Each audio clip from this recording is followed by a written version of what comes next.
So, and we'll have a roll call. Are we doing verbal roll call? I would assume yes. Okay. Anything's Okay. changed. District 1, Here, Reverend Edwards. District 2, District 3, District 4, District 5, District 6, Here. District 7, District 8, District 9. Yeah. All members are present.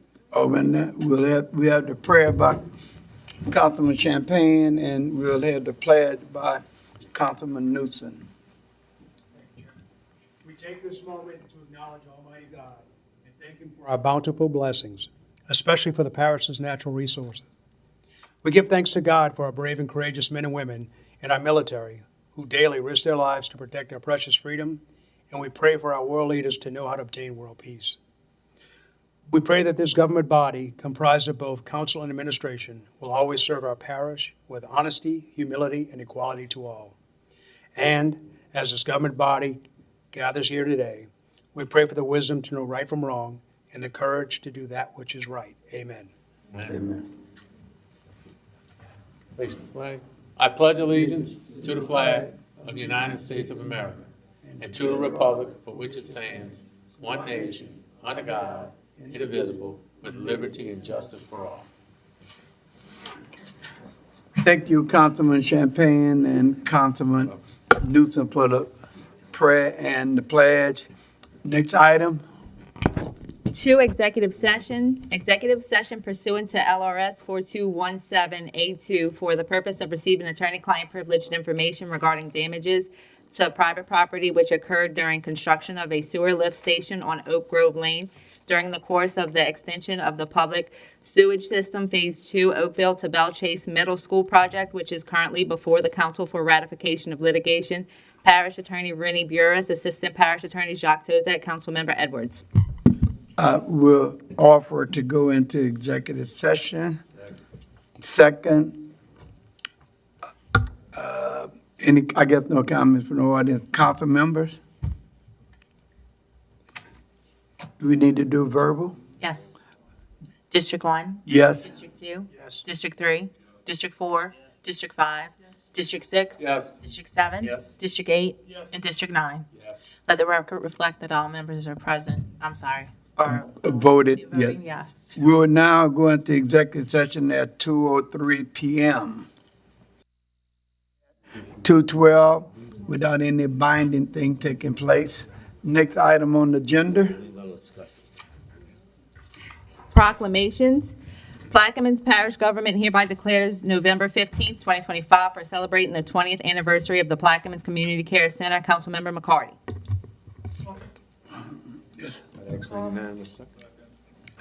Can we get a unanimous second? Thank you. All right. Y'all agree? Yes. So the Care Center has. Unimic. Go ahead. Whereas the Plaquemines Community Care Center was co-founded on November 15th, 2005 by the late Lieutenant Detective Kathy Potts Butler of the Plaquemines Parish Sheriff's Office and by Fourth Circuit Court of Appeal Judge Joy Cosich Lebrano when she was a prosecutor and the former district court judge and first assistant district attorney of the 25th Judicial District of the state of Louisiana. Whereas their shared vision of prevention, protection, and prosecution through early intervention and care led to the creation of a first of its kind, community-based one-stop hub model uniting judges, prosecutors, public defenders, deputies, probation and diversion officers, educators, and healthcare professionals in early intervention and human services for children, families, victims, and vulnerable residents. Whereas the founders launched the Care Center out of the devastation following Hurricane Katrina, transforming loss into a movement of hope and collaboration that continues to serve as a national and global example of resilience and public-private partnership. Whereas since its inception, the Care Center has worked to strengthen families, prevent crises before they occur, and provide essential behavioral health, advocacy, and outreach services to residents across Plaquemines Parish.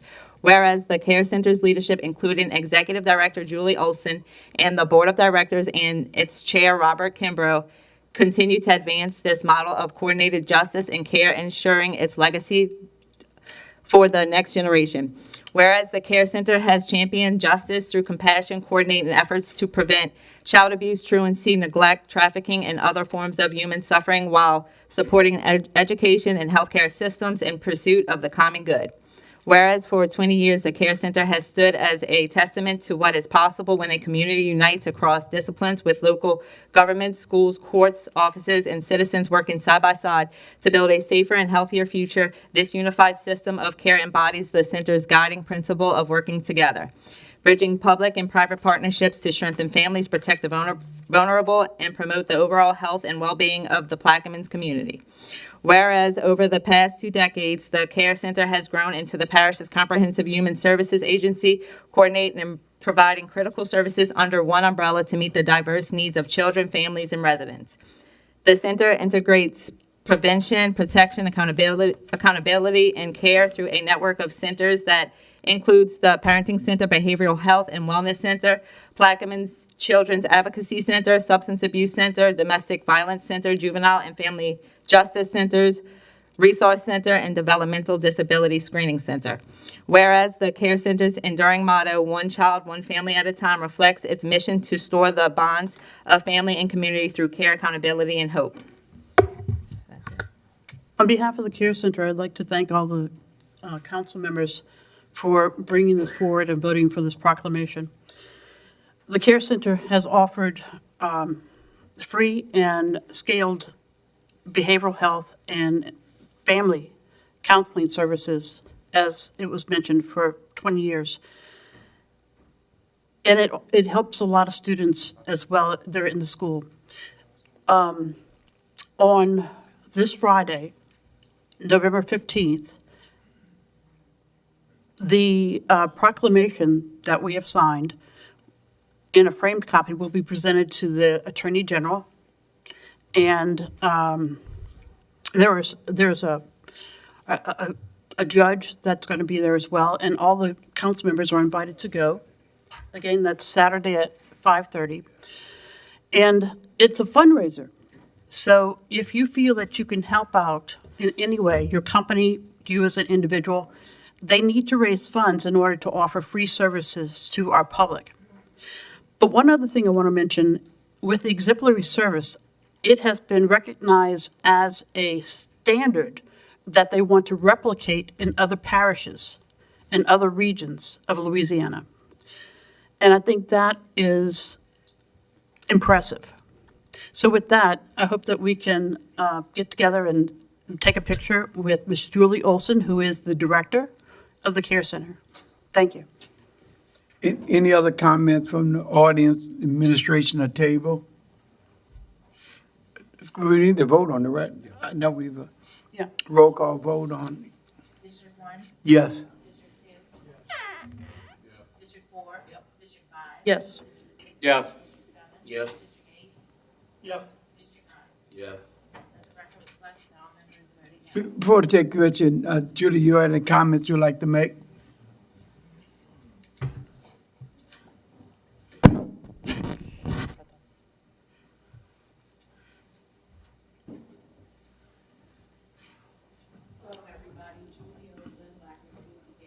Your mic's not on. Can you talk to him about?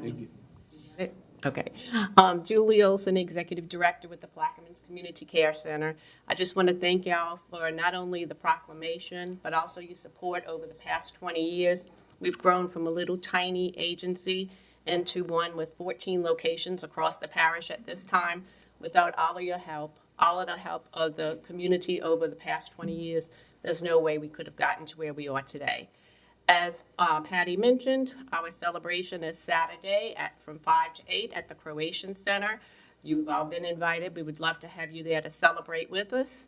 And hopefully we will help spread this model across the state and across the nation. It has been recognized as a model for prevention and treatment. And because of that, it is being looked at to be replicated. So thank you all for everything you have done over all these years.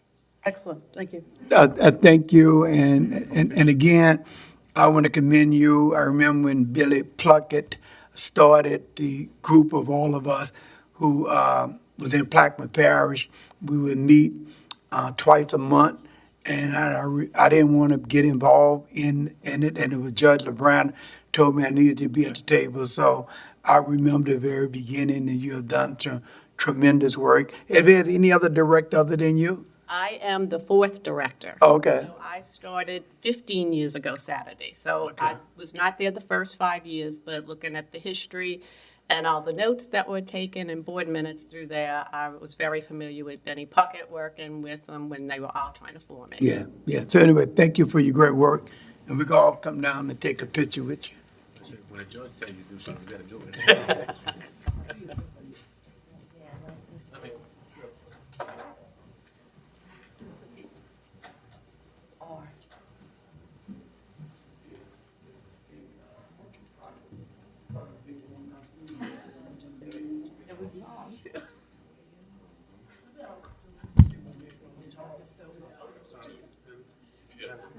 One of the biggest proclamations we ever had. Well, there's a bunch. Read on the identity proclamation. Go ahead. I got one more. Come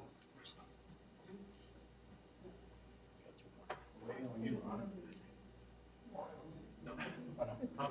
I know. Are we on this? Yeah.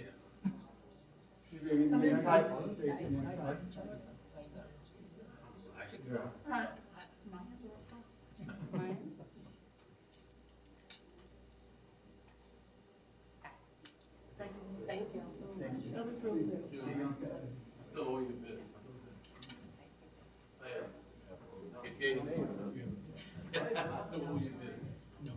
I didn't forget. I know.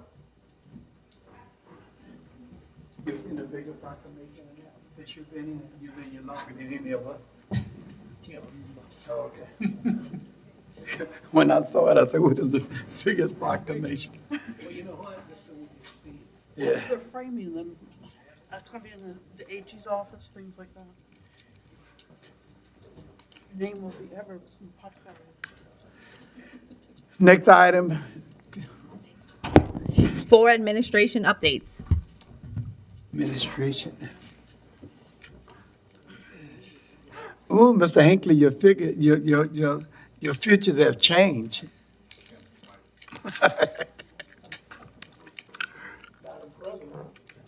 Yeah.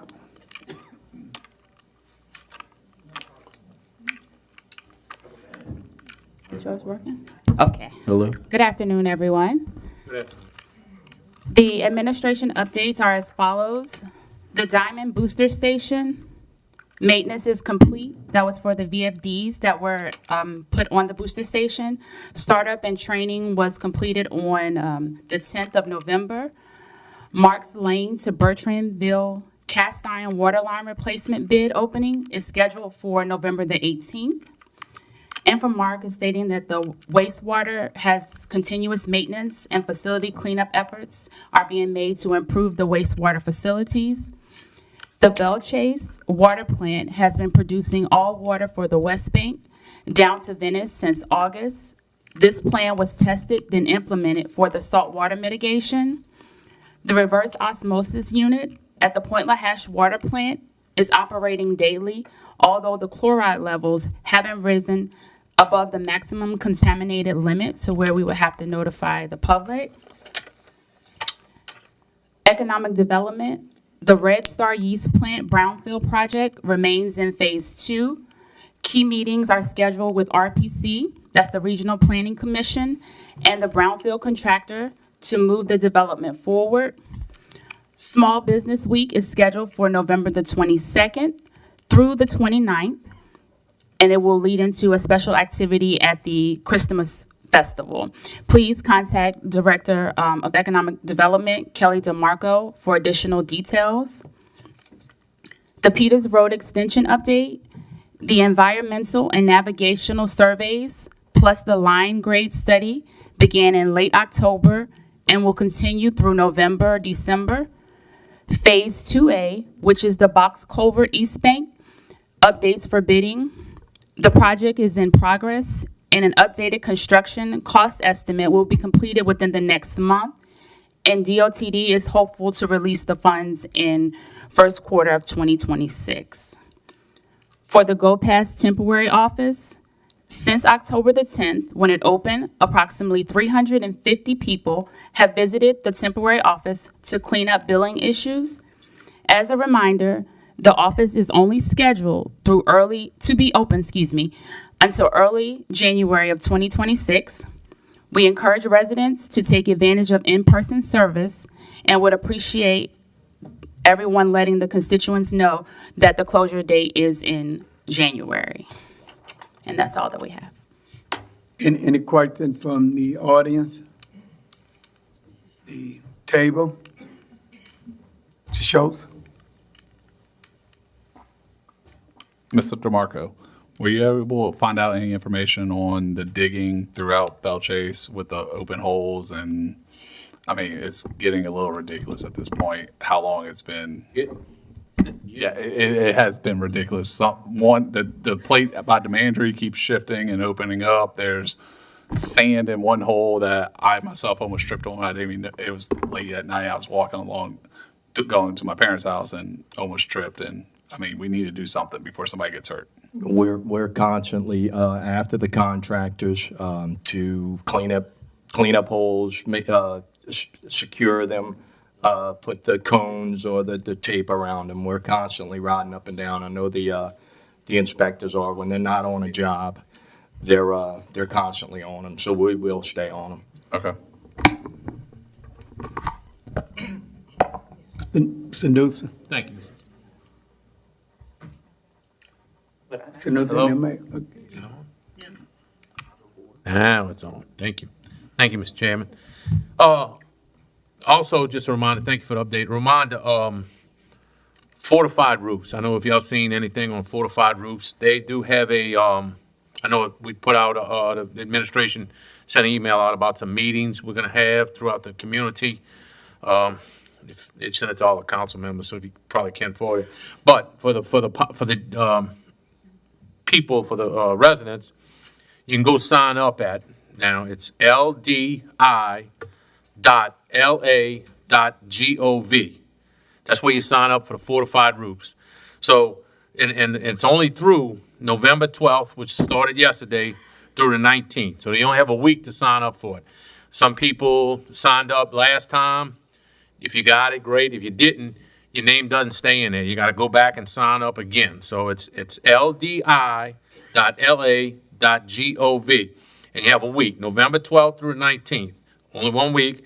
And there's 1,000 winners picked, and you can be selected up to $10,000. So if anybody's got any questions, you can call my office. We'll direct you to that, or I'm sure any one of the council members or the administration can help you with that. So just for the residents out there, again, 1 week to do it, and you can get up to $10,000 for a fortified roof, which they tell me, they tell me it'll help you with your insurance costs to come down. That's what they tell me. I have not done it, so I don't know that for a fact, but that's all. Thank you, Mr. Chairman. Mitch? Madam President,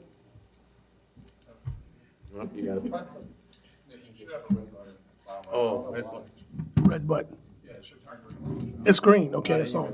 that was mine. No, appreciate your administrative updates. Jeff, while back, we talked about the power pole, the contractors working on the power poles by Jesuit Bend Estates. I saw, last few days, I was looking closely, and they did leave some ruts behind. And, we had talked about that they were gonna be responsible for filling in those ruts. So maybe we need to remind them to go back and check, because we do have quite a few places with ruts, I know the last time you and I spoke, I contacted the, I think it's the resiliency, or one of the Entergy's program that they have. That's different from the crews. It's a different division than the crews you see out there repairing any damage. But they, the last update I got was that is part of the project for a crew to go behind the actual crew that's replacing the poles to make sure they're dressing up, but we will stay on them and remind them that they need to clean up their act, clean up the spots that they've done some work. There's a lot of golf courses that traverse between those neighborhoods and they go, and that's the ones that are hitting these ruts and making the complaints. Thank you.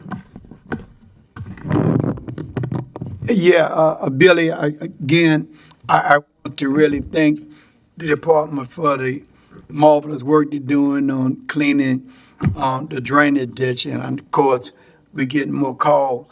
What I was trying to understand, you sent me an email about the patch road with Department of Transportation and I thought we had somebody in-house. Is because that particular road, we need to wait on DOT to fix those patches? Yeah, it's because it's the state highway. Okay. That has been done, correct? Okay.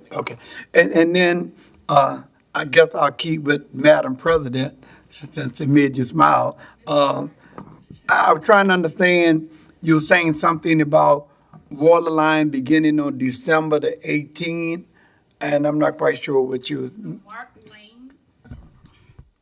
Mark Lane to Bertrand, cast iron water line replacement bid. The bid for the project is opening on November the 18th. oh, it's a bidding process? Yes. Okay. That's the $1 million y'all dedicated, y'all budgeted earlier in the year. That bid is going out, well, the bid's gonna be open this coming Tuesday, yeah. Okay. And then the other thing that you said, I didn't understand this economic development. You said red line, I couldn't understand. Red Star Yeast Plant, the Red Star Yeast Plant that's by the ferry landing. Uh-huh. We're working on a brownfield project, so when you have old buildings like that and maybe have asbestos and different things, they have a grant process that will help you take care of that project. Well, I thought that was the same project the Port was looking at. That's a different building? I think it's the same building, but I think what they were trying to do is two separate things. So, and I think along the process, it came up that there were some issues as far as like selling it. But the brownfield cleans it up, does the economic, environmental things to make sure that if they tear it down or whatever they do, everything is in compliance because you're shaking the ground, that something that has asbestos in might be impacted. And the other thing, it looked like you brought Peters Road in with something else, and I didn't get clear. It's like you were saying two things at one time. Yes, it was two things. So on the Peters Road extension, the environmental and navigational surveys will take place in late October. And then the Phase 2A, which is separate, the box culverts on the east bank of it, the updates and the bidding process. This project is in progress and updated construction cost estimate will be completed within next month. How much the actual cost is going to be, because I think the cost that we had has changed. And then DOTD is hopeful that by the first quarter 2026, the funding for it will be available. Who's coordinating this project? Because I like to just. So this is with BKI, us, and the port. BKI, the administration, and the port. Well, I'd just like to get some more clarity Okay, on it. yeah, we can definitely Okay, do that. They thank you. meet, I'll make sure Brad can forward you where we are in the process. Okay, thank you very much. Any other comments? Okay. I'm sorry, Mr. Champagne, I'm sorry, my brother. There you go. It's that delay. Hey, Mr. Witchers, do you happen to have a status of Bell Chase Pump Station number 2, when it's going to be 100% operational? I know they're still doing work on it, but They're still doing work. The pump station itself is fine. It's just the reservoir just outside of it. I do not have an accurate account of that now, but I'll get that for you. thank you very much. I yield. Yeah, we do. That concludes administration. Next item on the agenda, please. 5, bids and advertisements. 5A, a resolution authorizing the purchasing agent to advertise for and dispose of surplus vehicles and equipment on an as-is basis through public auction conducted by Henderson Auctions. Councilmember Edwards. Offered. Been offered second. Any comments from the audience, administration, the table? Are we doing the verbal roll call for this too? The verbal roll call? Yes. Yes. Yes. Yep. Yes.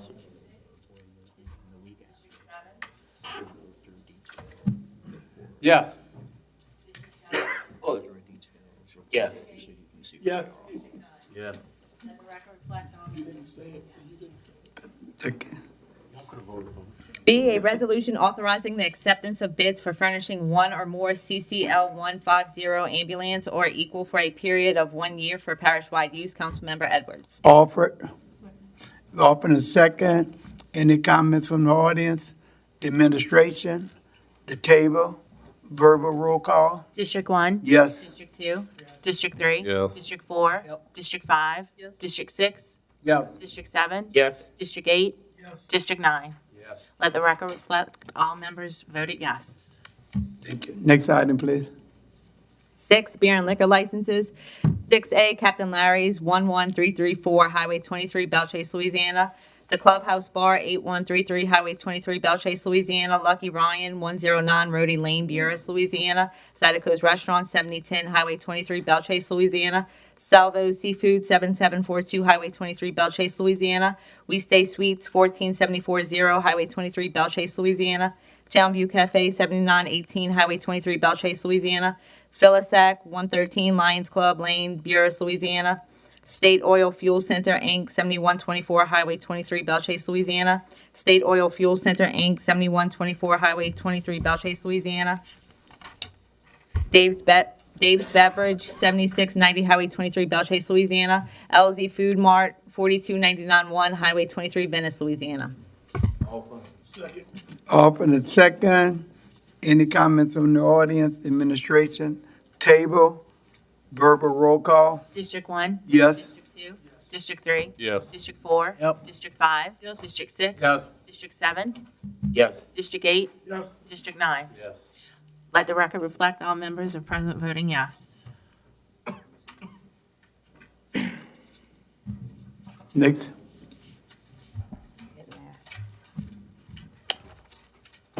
7, building permits. 7A, construction permits. 7A1, West Cast LLC, application number 2025-595, application date 10/13/25, install bulkhead and covered boat shed with 2 boat slips, lot 38 on West Cast Lane on Bayou Hermitage. 2, NOLA Terminal LLC, application number 2025-561, application date 10/2025. The proposed projects is for facility improvements and modifications, improvements to a conveyor structure that crosses over the Mississippi River levee. Additionally, proposed modifications to the previously authorized Dock 1 structure, approachway, levee crossing, levee ramp, and adding a stockpile operation between the levee and Highway 23, amendment to permit 2013-3477, 17777, Highway 23, Port Suffolk. Councilmember LaFrance. So often. Second. Offered and second. Any comments for audience, administration, the table, verbal roll call vote? Mr. McCarty's in. I'm sorry, I didn't see you. I just want to know if anybody has questions about this. The permit is going to expire on the November 25th, and it took 3 years to get the permit, so that's why this is coming up right now. That's all if no one has questions. Are you acting up to the administration? Alice, we have to vote. Well, was any comment? Okay, so can we call for the vote now? District 1? Yes. District 2? District 3? Yes. District 4? Yep. District 5? Yes. District 6? Yes. District 7? Yes. District 8? Yes. District 9? Yes. Let the record reflect all members present voted yes. Building permits. B is deferred. C, Cornell and Tamara Davis, new trailer residents in an FP zoning district, 151 Johnson Street, Port Suffolk, Louisiana. Councilmember LaFrance. So often. Second. Open second. Any comments from the audience, the administration, the table, verbal roll call? District 1? Yes. District 2? District 3? Yes. District 4? District 5? Yes. District 6? Yes. District 7? Yes. District 8? Yes. District 9? Yes. Let the record reflect all members are present, voting yes. 8, introduction of ordinances and resolutions.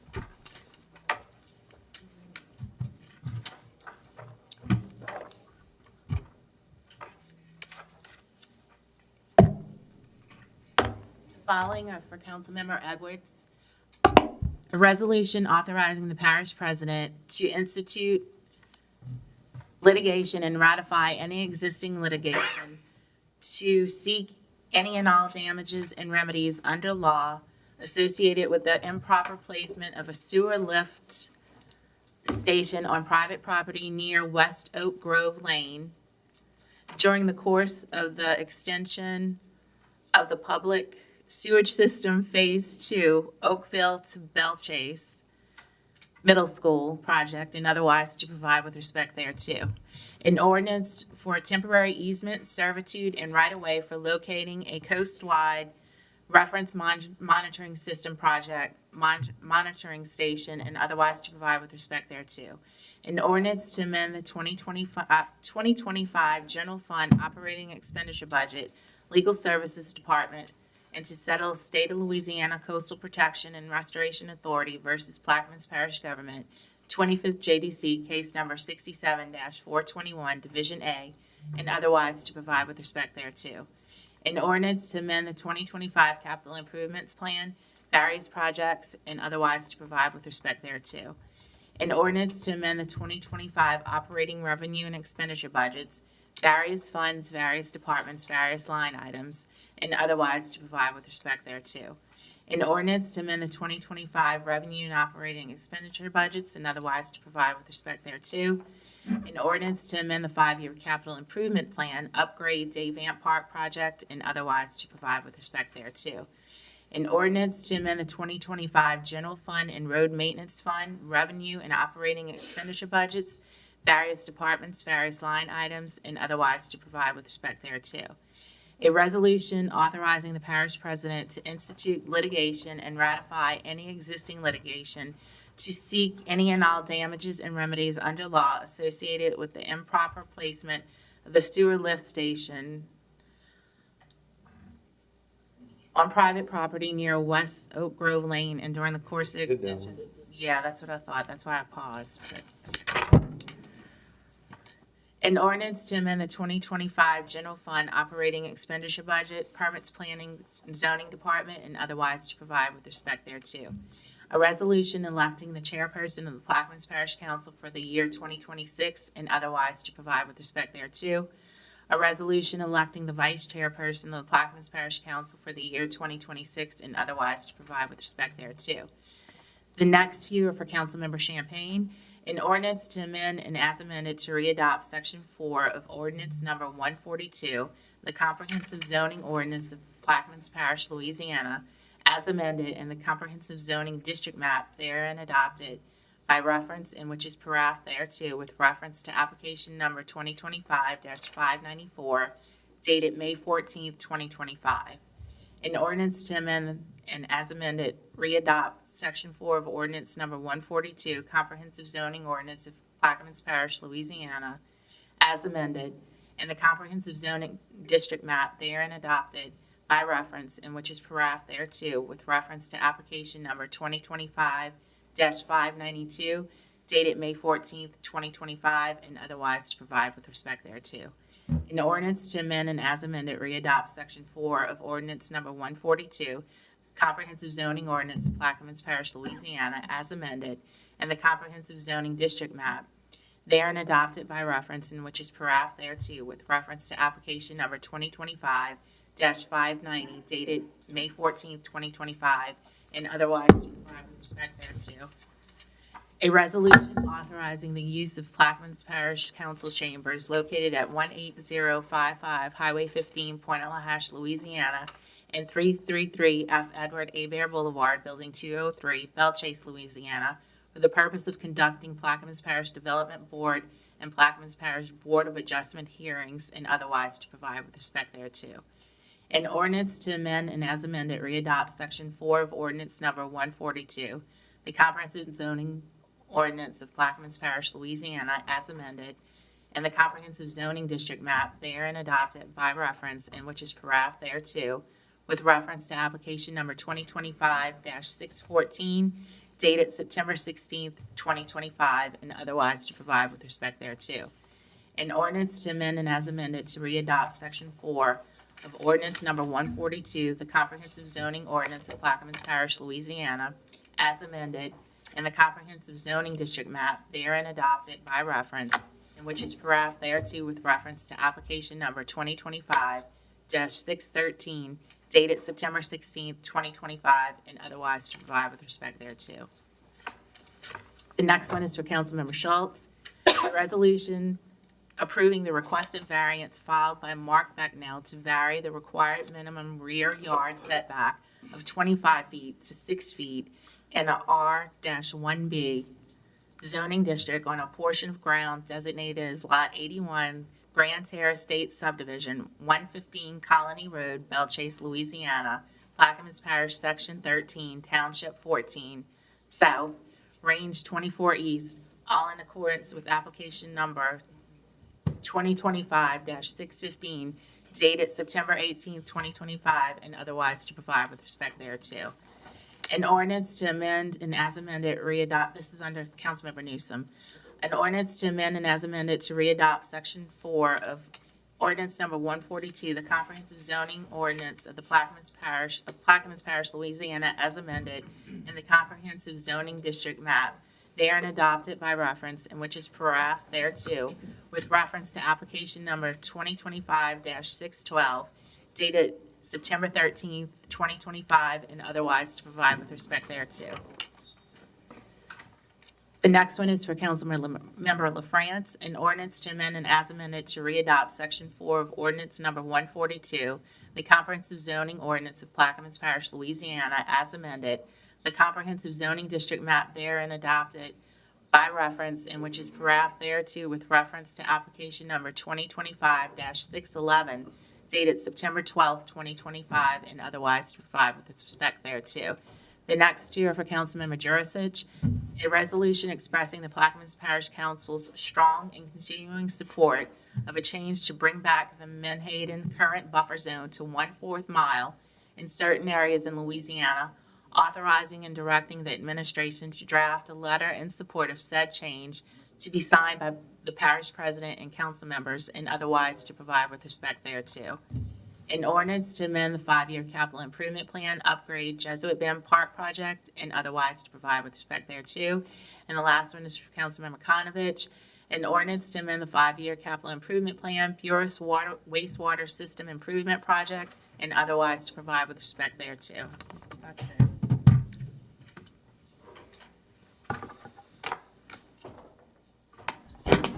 Nine, ordinances and resolutions on second reading and final passage. Did y'all want to go over the agenda first? Okay. Anybody have deferrals, Key? Yes, we have some. Let's see. 9A1. Let's see, 9A, number 1, 2, and 3 are being deferred. 9A1, And number 4 also, so 1 through 4 under A.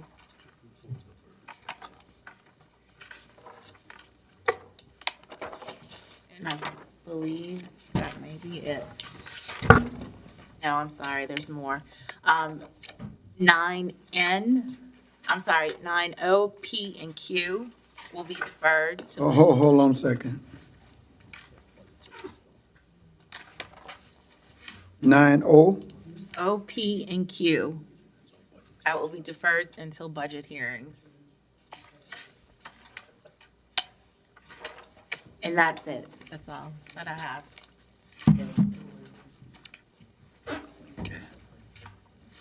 okay. Let's start. 9B, an ordinance to amend the, Okay. Which 9K one? will be withdrawn, 9K, as in Kim.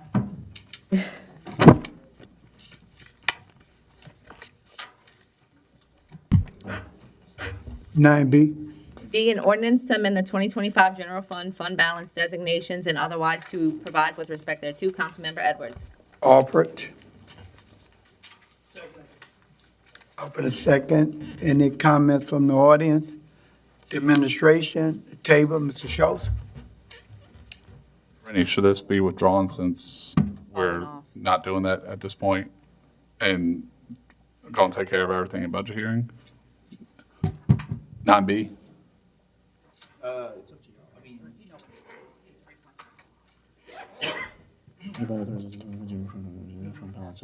It's moving all the Yeah, I mean, at the money. end of the day, it's y'all's call. I mean, I would draw it if that helps. Yeah, I think it's going, at this point, budget hearings. No, that's okay. I would draw it. the money's just sitting in the unreserved undesignated, I think, until, Yeah. or it's just, I mean, so. I have no idea. I didn't receive that. Is it done? Next item, please. An ordinance to amend the 2025 manpower structure and otherwise to provide with respect thereto. Councilmember Edwards. Offer it. Offer and second. Any comments from the audience? Administration table? Okay. Thank Mr. Newsom? Yeah, thank you. Is this, do we? It's green? It's green. Push it in the right.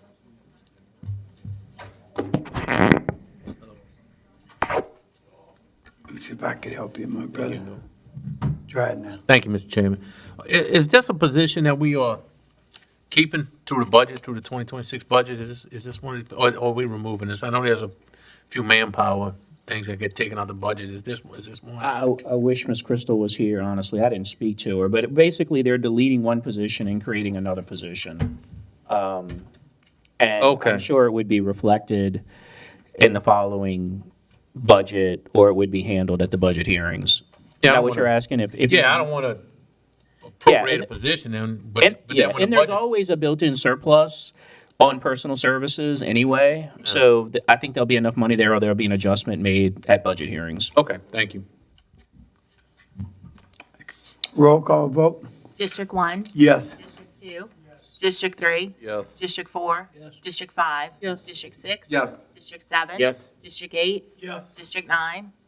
Let the record reflect all members present voting yes. A resolution authorizing the parish president to enter into a CEA between the Louisiana Young Artists and Young Authors, and further authorizing the president to sign on behalf of Plaquemines Parish government any and all documents necessary and proper to perfect or enforce this agreement, and otherwise to provide with respect thereto. Councilmember Edwards. I offer it. Offer and second. Any comments from the audience? The administration? The table? Roll call vote, please. District 1. Yes. District 2. District 3. District 4. Yes. District 5. Yes. District 6. Yes. District 7. Yes. District 8. Yes. And District 9. Yes. Let the record reflect all members present voting yes. E, an ordinance to amend the 2025 solid waste disposal fund operating expenditure budget, solid waste District 2 department, and otherwise to provide with respect thereto. Councilmember Edwards. I offer it as read. A second by Mr. Conover. Any comments from the audience? The administration? Anyone from the table? We're not hearing any comments. Roll call vote. District 1. Yes. District 2. District 3. Yes. District 4. Yes. District 5. Yes. District 6. Yes. District 7. Yes. District 8. Yes. And District 9. Yes. Let the record reflect all members present voting yes. F, a resolution authorizing the parish president to extend the state of emergency for the saltwater wedge intrusion 2025 declared on September 8th, 2025, which was subsequently extended for a total of 90 days for an additional 6-month period or until such time as the president or council terminates the same, and otherwise to provide with respect thereto. Councilmember Edwards. Offer as read. Second. Been seconded by Councilman George. Any comments from the audience? The administration? From the table? Machine is open. Roll call vote. District 1. Yes. District 2. District 3. Yes. District 4. District 5. Yes. District 6. Yes. District 7. Yes. District 8. Yes. District 9. Yes. Let the record reflect all members are present voting yes. Next item, please. G, a resolution authorizing and directing the council secretary's office to expedite sending out introduced legislation relative to ITEPs to only parish president and the director of economic development and otherwise to provide with respect to Councilmember Champagne. Second. Open and second. Any comments from the audience? The administration? The table? Mr. Schultz? So why are we, I understand we don't vote on it anymore, but why are we only sending out the legislation to parish president, director of economic development? That's exactly what's gonna be my question. Great minds think alike. Mike, Tarleton's Mike. Who's the I Champagne? have it. Nope, turn it back. You just turn it off. There you go. Wait, y'all are fighting with each other, you and Yes. Kim. Okay, got Kim's it. got it. Okay. Am I on? Yes. Yeah, what happens is it's very time sensitive, and when Kim reads the introductions, we have to wait until the following week, until it's Tuesday before you can release them. And in that time period, we may miss the ITEP window. So by only keeping it confidential to the parish president and to our economic director, she can immediately, once the introductions are read, send them up to the ITEP committee in Baton Rouge to know that we're taking action. And it keeps the timeline going. We missed one last time because we got it, we did everything by the numbers. But So because of where, nothing's changing. It's No, just no. They're getting it that day instead of waiting to. right, instead of waiting until Tuesday, just make sure we missed one because it was due on Friday, but she couldn't release it till Tuesday. Fortunately, no, it didn't affect us at all. But in the future, we'll be able to not miss a timeline just because of where our situation's set up. And by giving it to two people, just in case the economic director's on vacation, President Hinckley has it, so he can still push it forward, but he keeps it confidential. Yeah, I can understand the confidential nature of it, but even though we're not voting on it, I still think, I'm of the opinion that we still should know what's happening. It don't mean that we have to vote on it, but at least we know what's really happening. All it does is let Baton Rouge, the people in Baton Rouge, know that we are moving forward. It does nothing more than lets them know, but we have to send them a document showing that we took administrative action and we're moving forward. Yeah, Doesn't I- matter what the action is, just that we No, have taken an action. I'm with you on that part of it, but my problem when you're saying only two, we're not voting on it, we just know that it came in. Yeah, We get to see it. you'll get it. Here's what's happening. Right now, the introductions that Kim read, she doesn't release them until next week. So even though she read them, you can't get a copy of them until next week. You get it Tuesday. So we'll get it Tuesday. We can't wait till Tuesday in some act, so we have to make sure that at least we have, and we don't have a single point of failure. So we have two people that'll get them in the organization that can let Baton Rouge know we're moving forward. Typically, it's our Director of Economic Development, and she'll move it forward. But if she's on vacation, the parish president could take it and send it up to the appropriate person in Baton Rouge, like, yes, they're moving forward. And then our normal Tuesday, we'll get all the information. It's nothing held back. It's just to meet a timeline that we have no control over. So you're saying because our ordinance say that we have to get it at a certain time, we can't get it at the same time? I'm just still confused. It's just sending information out. Are you saying that some prevent Kim from sending it to us at the same time? Yes, by our own Okay. rules state we can't send out till Tuesday. I'm with you then, okay. I'm with you, okay. Are you? Any other comments? Roll call vote? District 1, No. District 2, Yes. District 3, District 4, District 5, District 6, Yes. District 7, Yes. District 8, Yes. District 9. Yes. And the measure passes 8-1 no, with Councilmember Edwards voting no. Next item. H, a resolution to certify to the Louisiana Department of Transportation Development that the Plaquemines Parish Government has complied with all FHWA DOTD requirements in 2025 relative to bridges located in Plaquemines Parish under the Plaquemines Parish Government's jurisdiction. Councilmember Champagne. Second. Any comments from the audience? The administration? Oh, table, we got several. Mr. Konovich? This is where the engineers inspecting. For the inspections, the structurally It's and on. utilize it. All of our parish owners. Why is it lighting And we're doing our part to make sure that That's on. Because Not. the ferry ramps was in there a couple of years in a row and engineers said they're good and then the next week DOTD condemned them. So are we going out and inspecting it and know what we're looking at. Yes.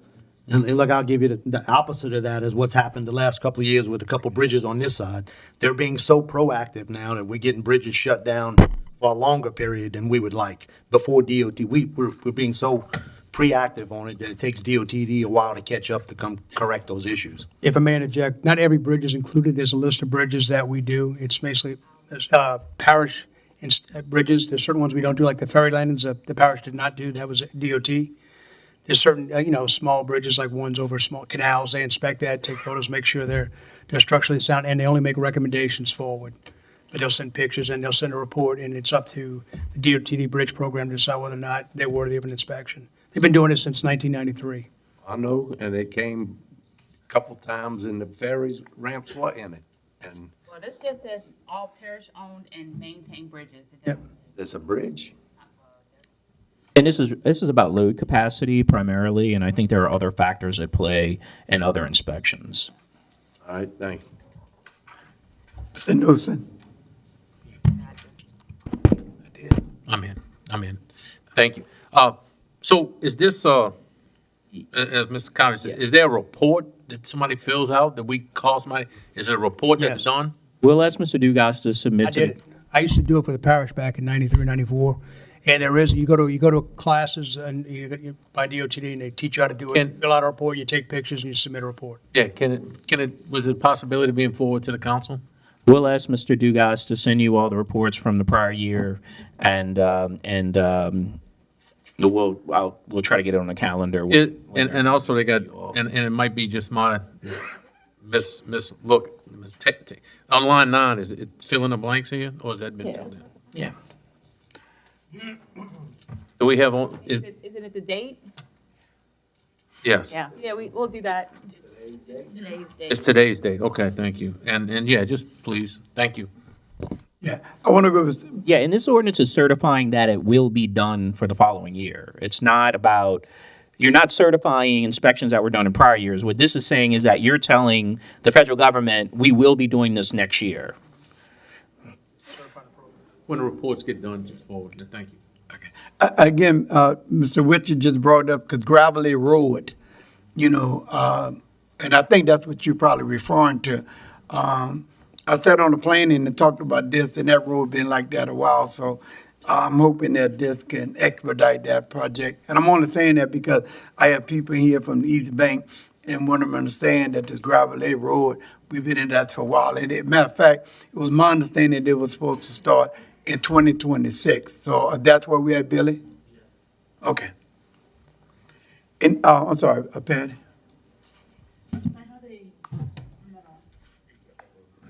I had a similar situation with the port at one time about assuring that things are being done properly, and I didn't know whether or not it was. So if you're putting your name on it, that everything's being done properly, then I'm fine with this.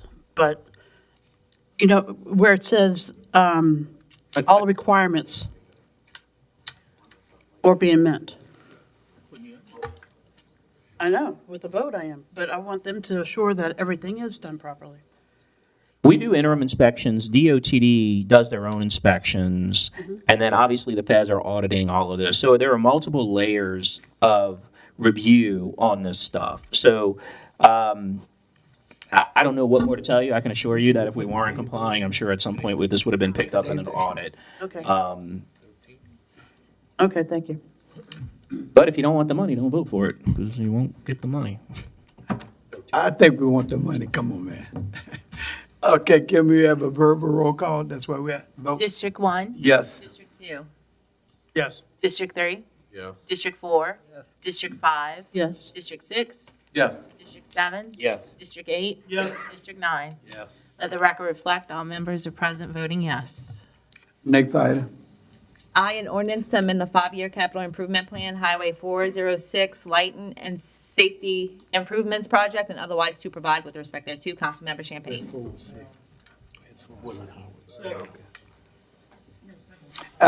Second, any comments from the audience? The administration, the table, Patty, you have a comment? That's why I used to. A roll call, verbal roll call vote. District 1? Yes. District 2? Yes. District 3? Yes. District 4? Yep. District 5? Absolutely. District 6? Yes. District 7? Yes. District 8? Yes. District 9? Yes. Let the record reflect all members are present voting yes. Next item, please. J, an ordinance to amend the five-year capital improvement plan, government complex festival grounds project, and otherwise to provide with respect thereto. Councilmember Champagne. Offered by Councilman Champagne, is there a second? Second by Mitch. Any comments from the audience? The administration? The table? Mr. Schultz?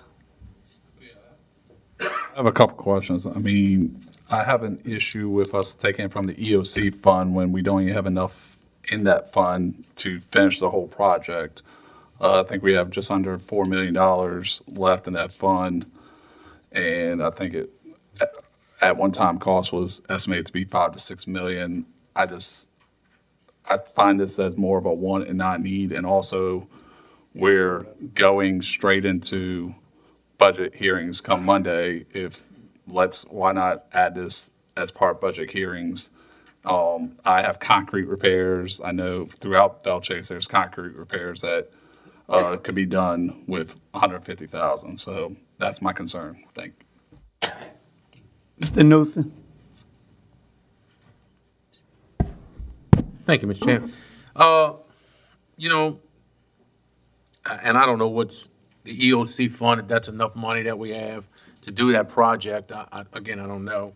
I know, like, as Mr. Schultz says, we got 200,000 from a sale, and also we got, from a grant from the state, so that was great. But again, y'all know my take, needs, wants, wishes, and this is another nice to have type of thing.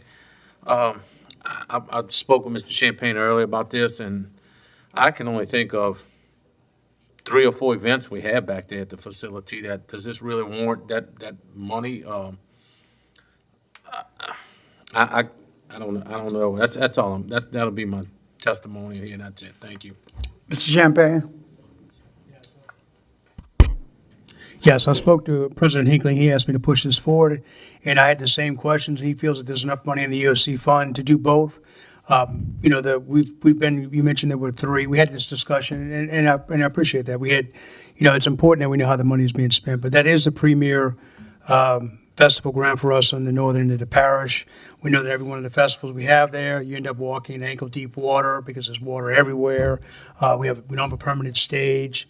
You know, there's extension cords and all the place. Just improvements to make it a better facility so we can continue to host premier events. He assured me that we have enough money to do the EOC. So with that, by addressing those concerns and understanding that the money is an investment in ourselves, I chose to move it forward. So I still stand behind it. I yield. We would be okay waiting till Monday if you guys really want to wait. Again, I just see it as a wish list. We We got some other people, let's them make this statement. we can address it on Monday when the president's here, and he can maybe shed more light on it if it's something. So you want to defer? Okay.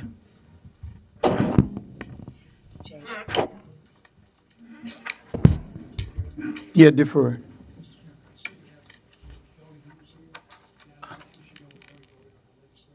Say that again? Ms. Hughes? We've already voted on your legislation. I know you guys came a long way, and it passed unanimously. So I hate to have you sitting here for a whole meeting. No, I appreciate you so much. We really were on time, but they had to make through the ferry at 1:45. I don't want you sitting here to sit for this meeting the whole time. It passed unanimously. Thank you so much, each and every one. Thank you, Mr. Chairman. Any chance to go home, you go home. Get to go home early. If you stay, we'll put you to work. Next item, please. L, an ordinance to prohibit the acceptance, any new or expansion permit applications for temporary RV parks and sites authorized pursuant to ordinance number 2570 and regulated by ordinance number 2264 as amended and otherwise to provide with respect thereto. Councilmember Jurisic. I'm gonna offer for discussion. Okay. This is a proposal from the administration. As the parish president drives up and down the parish, he's observed that the market is saturated with RV sites and RV parks, temporary RV sites and parks.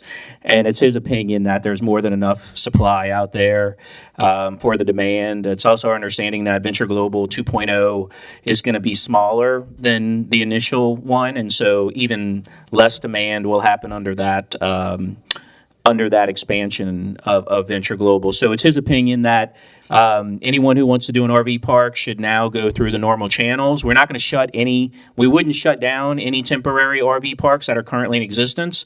And they will ride out the remainder of the term that they've been approved for, but we wouldn't accept any more applications because, as I said, it's his opinion that the market is saturated with sites that are vacant.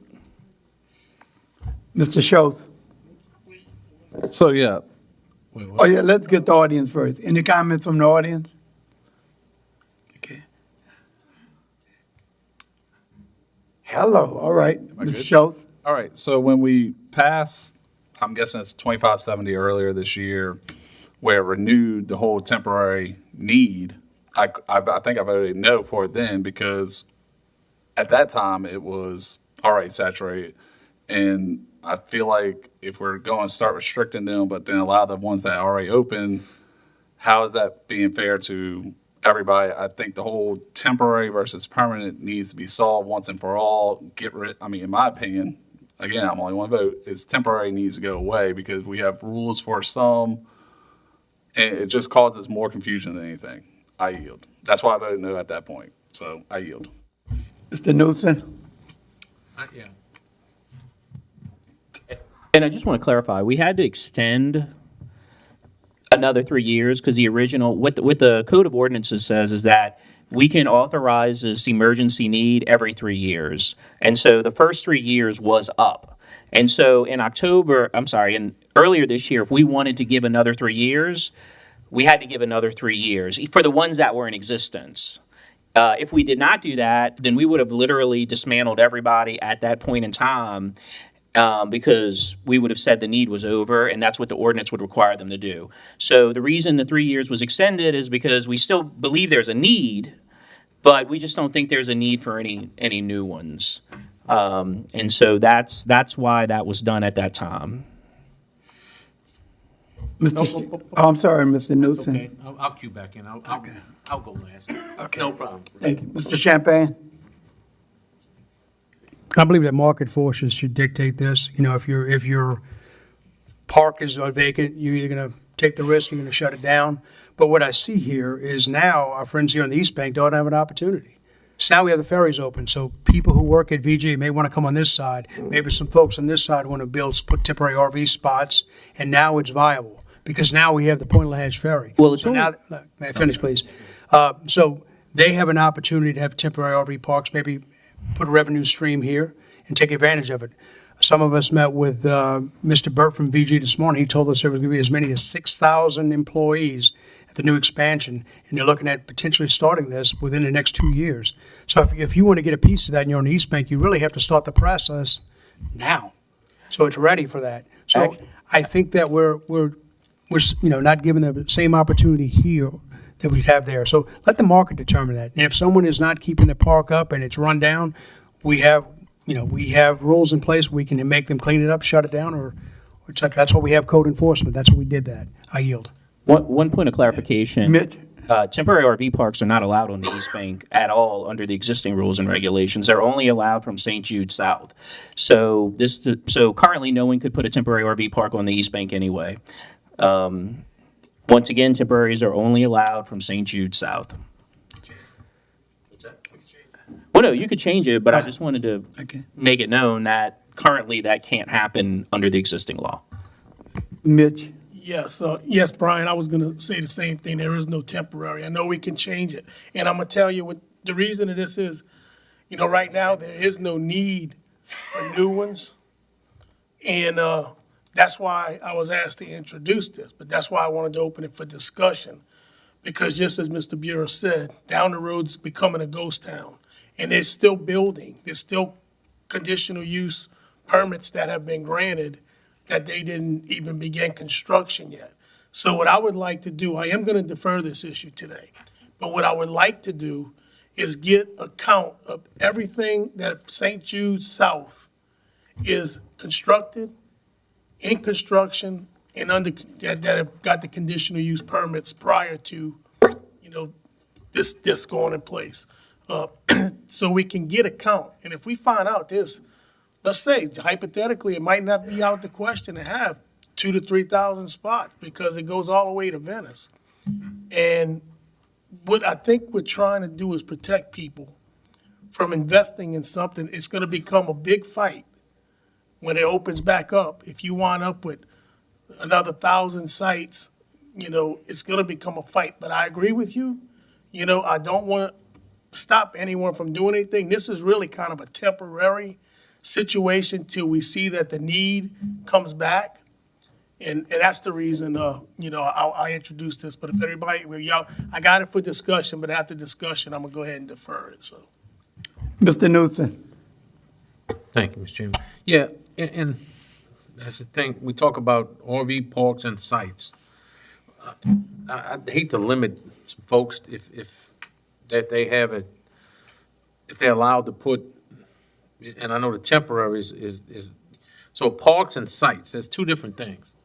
A park is 3 or more, and a site is 1 or 2. So this, am I correct in that?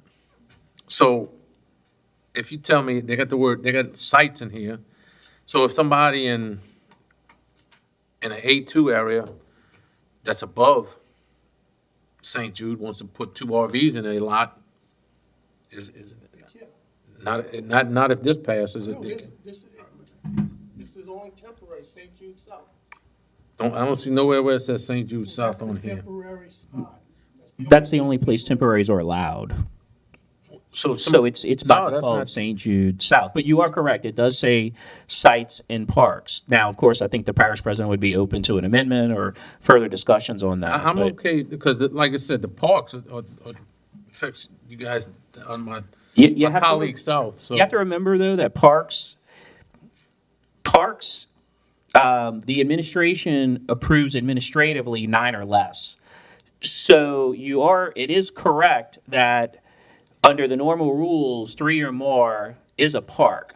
But under the temporary provisions, administratively, we can approve up to 9, and only 10 or more come before the council. So while you may be thinking, 1 or 2, under the existing rules, the administration can approve up to 9. Now, maybe y'all want to amend that and say 3 or more have to come to the council, or, I'm sure the president's open to just further discussion on this.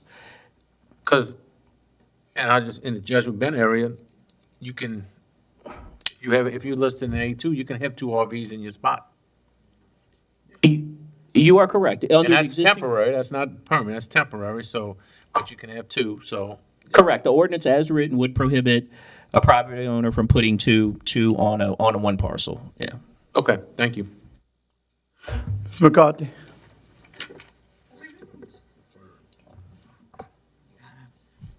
When we first started allowing RV parks, I remember, Mr. DeMarco, that you did a survey and let us know how many parks we had, or was it you, Mr. Witchers? Okay. Do you remember reporting how many parks, how many spaces we had at one time? I was wondering Yes. if we have an updated number. We can get that for you.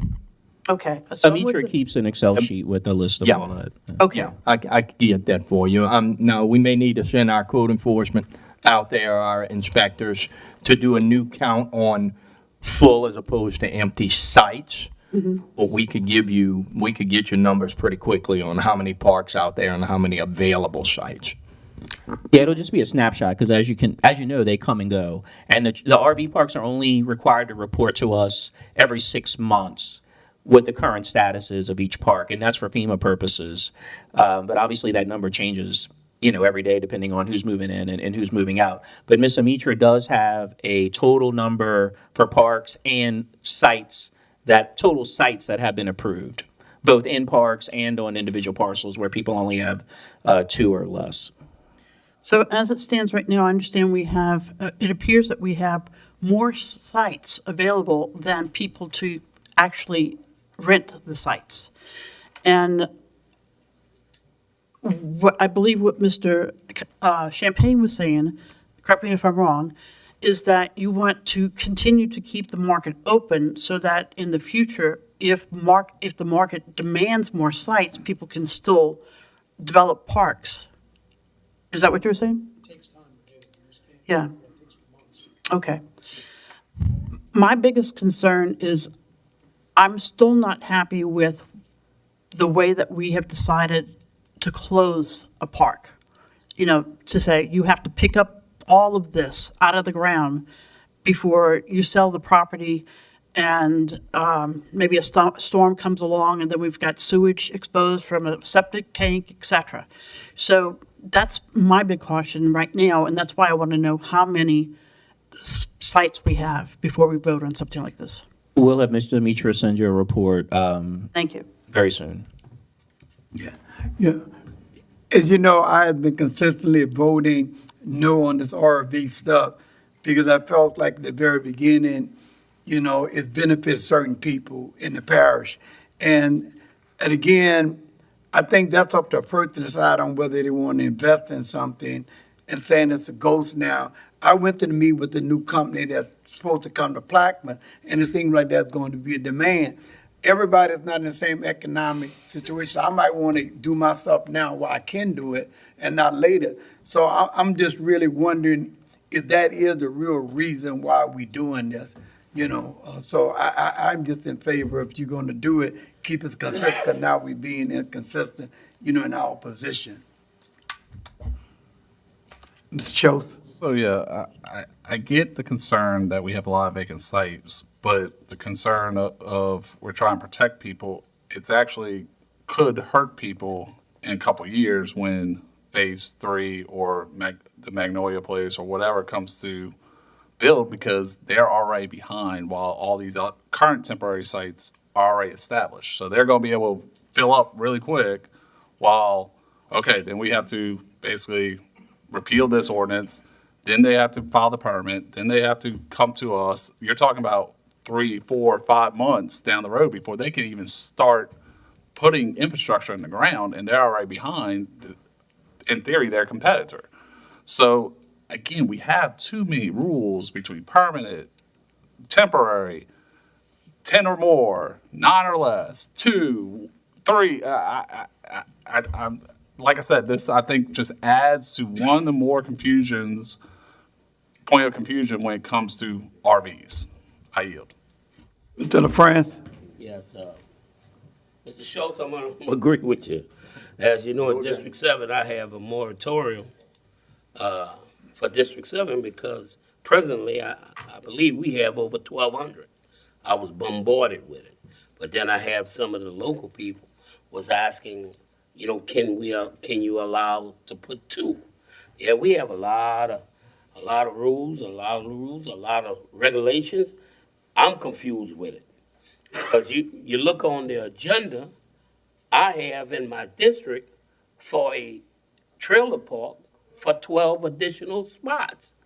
So, but if I have a moratorium on, why would I have a permit being taken out for 12 additional spots? I'm confused too. Well, I can assure you, I do not think Amitra would be approving any RV sites with any moratorium in place. I mean, she is a stickler for that, so I can speak to her about that. But to the extent you have any RV parks, they're either permanent from pre-temporary days, or they were approved by this council if they're 9 or more. Or if you want to bring something to our attention where perhaps somebody's operating illegally, we'll certainly send code enforcement out and take a look at it. Yeah, it's 9B. You know, for 12 additional spaces to existing temporary RV lot. Yeah. I don't know. I don't believe. Yeah. You good? 9B. 7B. 7. 7. Yeah, 7B. Yeah. Mr. Conovich? Oh, this is wait, let me see. Usually Zamitra will text me. Yeah. Well, And I didn't get a chance to talk to us, so that's why I deferred it. Okay. And it's only for discussion. Mr. Conovich? yes, the way I think, if it's my property, if I want to put water, sewage, roads and things, and it's gonna come up when we say it's over with, that's up to me if I want to do it. And don't we collect $100 a lot on every one? Oh, I'm sorry. I got you. I hit you by mistake. Usually Amitra's watching and will text me, but I think she's not right now. But Let's go on. I'll to take a defer look this. at it. I mean, like I said, I think the president's open to further discussion on this, but that was his observation driving up and down the parish, and he doesn't want the whole community to look like one big RV park, I think is his primary concern. And I think there also is a concern when some of these people leave, are they going to do the right thing? And yes, we can legally go after them, but, that's a lot of expense, a lot of headache and whatever. But anyway, so I think the president's open to further discussion on this. If you all would like to get together, schedule some meetings and discuss it. But it's obviously a concern of his. Conovich still need to. What's better to look at, overgrown property or some vent pipe sticking up? Where I'm at, that's all you're gonna see, so. Okay. All right. I think we didn't beat this. It's been deferred, so we're deferring the next item. And a resolution supporting the Keep Louisiana Beautiful, Inc. organization in Plaquemines Parish and establishing the Keep Plaquemines Parish Beautiful Committee, and otherwise to provide with respect thereto. Councilmember Kotnovich. Any comments from the audience?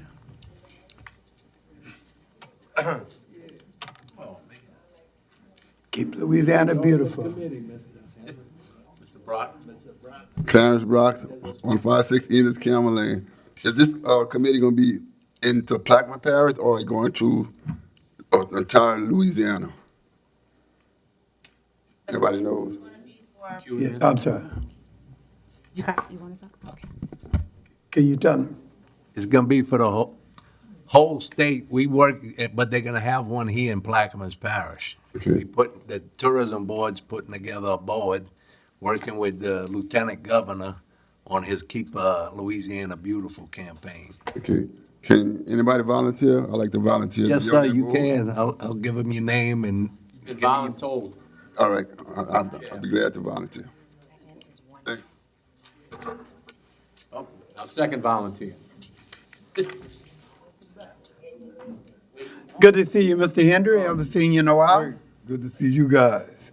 Hey, this, have you, put everybody on the board yet? Have the board been established with all the names yet?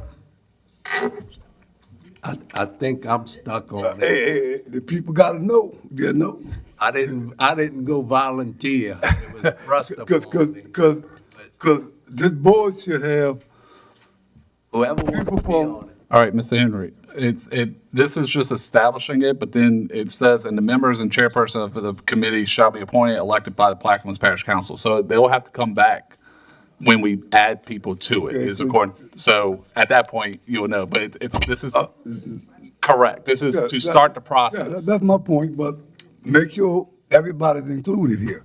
You gotta put some people from the public here. Yeah, You know? no doubt. I'll volunteer you too. That's what you wanted to say, Mr. Schultz? Yeah, and I had some of the same questions that have been answered, because when I saw it, like, well, this Keep Louisiana Beautiful. So I think we're clear on that. Next item, please. I'm sorry. Verbal roll call? District 1? Yes. District 2? District 3? Yes. District 4? Yes. District 5? Yes. District 6? Yes. District 7? Yes. District 8? Yes. District 9? Yes. Let the record reflect all members present voting yes. Next item, please. And an ordinance to amend the 2025 operating expenditure budget mosquito control department and otherwise to provide with respect thereto, and this has changes. On lines 4 and 13, We are removing the $29,725 or $39,000. 39. I'm sorry, $725 and inserting $46,100. And the same is going to be done in the chart on line 20. On line, 20, line 20 is good. yeah, something. We're removing the $39,725 and inserting $46,100. And those are the changes. Been offered and it been second. Any comments from the audience? Who seconded? Mitch. Thank you.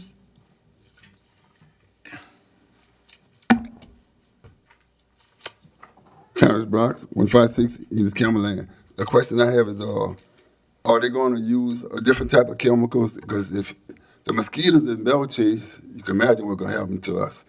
So, Say that again? there are mosquitoes in Bell Chase. So I want to know, are they going to change the chemicals? And then can they reload when they get down to Piranha Hatch? If they start in Breakaway, and by the time they get to Phoenix, I think the truck is empty. Is that or not? Can they set up a station that they can fill the truck up? I don't know exactly the procedure for filling the truck up. But when I heard Bell Chase was comparing mosquitoes, whatever they had, multiplied by 20 times on our side of the river. Our plan is to give you a fly I got one. Stop it, stop it. Get in the house, I have one. Mr. Brock, if they're out spraying, they're gonna make sure they have enough spray to cover each area that they're spraying. Okay. All right. Are they going to change the chemicals? If they find that it's becoming ineffective or the mosquitoes are resistant, then they change periodically just to prevent any resistance. But if they find that the chemicals are becoming resistant in this area, then they will change chemicals. All right. We had a serious problem this year with the mosquitoes. They told us that we had our night out on crime. We had to do it in the daytime because we can't. The nighttime came, the mosquitoes out there. Thank you. Mr. Schultz? So yes, last meeting, it was right before Halloween, and we asked the parish president, I think you were on vacation, but he said that we just got a shipment of chemicals in and that we were prepared. We got ordered chemicals again. We got one tote. We scraped up money from the budget to get one tote. An additional tote should get us through the end of the year.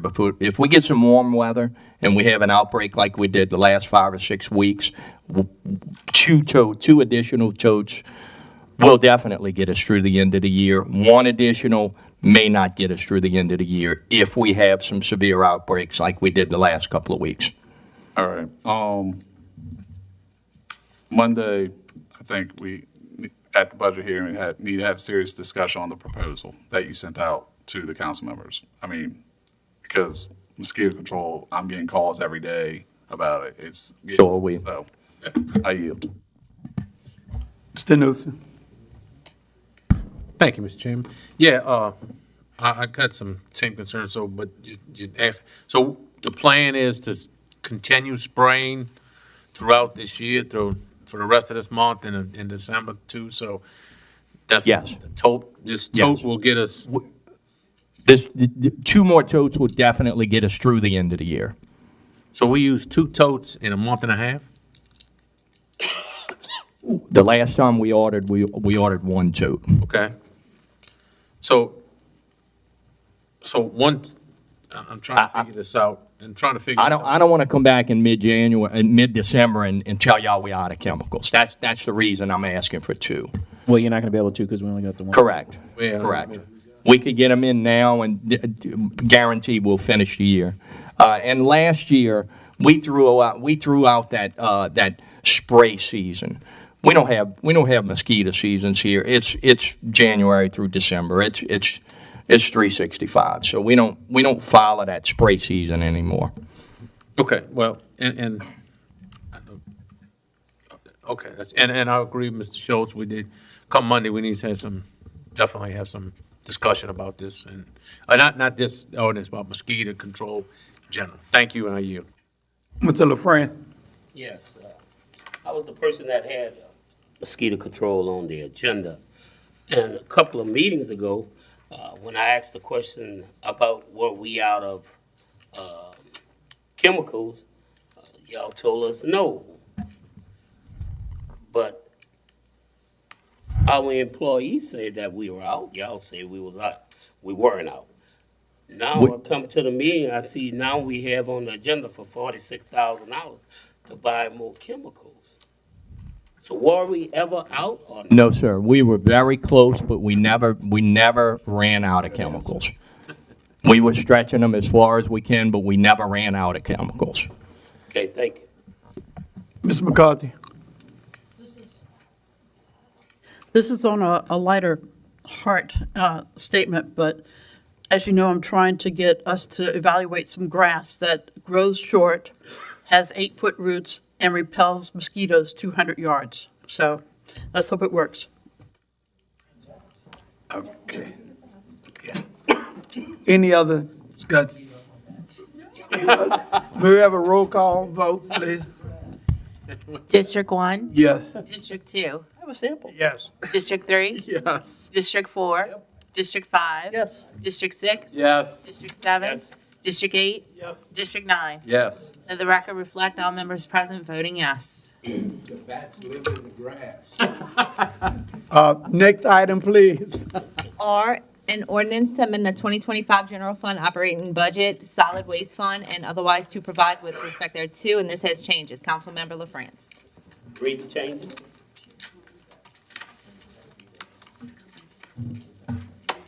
Alrighty. On line 1, we're removing the general fund and changing it to solid waste. On line 42, we're removing solid waste fund. Lines 47 through 48, we are removing that paragraph entirely. The new whereas, Oh, hold on, no, we don't have that number. 9R. 9R? 9R, they're only 21 lines.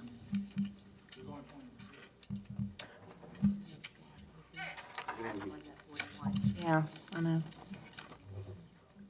Trying to see how we can do the lines. They messed up on our copy. You want to see our copy? Yeah, you don't have the changes, huh? No.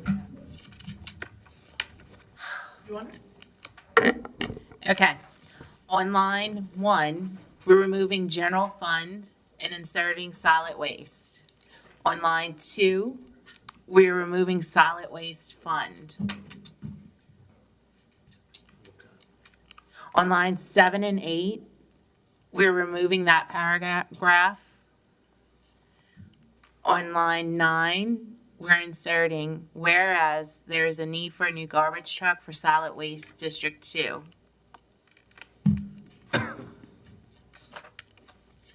On line 14, we're removing general fund and inserting solid waste. Forgot what line number I'm on, but the 14. line is No, 14. on number 14, general fund is being removed and solid waste is being inserted, and those are the changes. France offered, did he get a second? Second. Any comments from the audience? Is the amount the same? Is the amount the same? 200,000? Yeah. Yeah.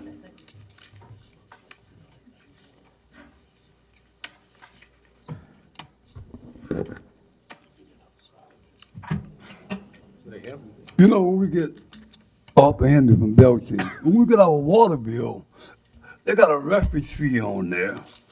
That's specifically for solid waste. Why that money gotta come out of the general fund? What he's changed. It's not coming out. Oh, okay, 'cause man, they get a lot of money.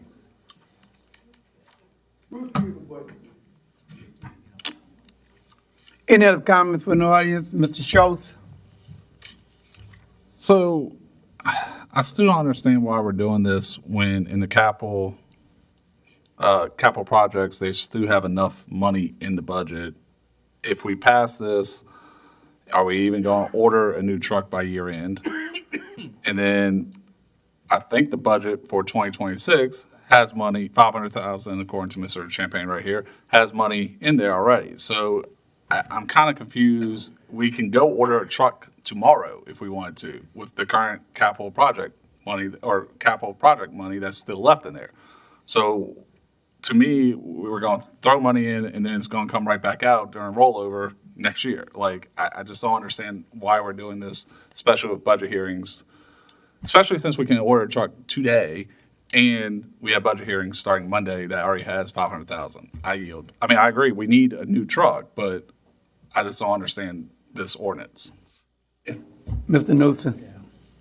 Yeah, and as Mr.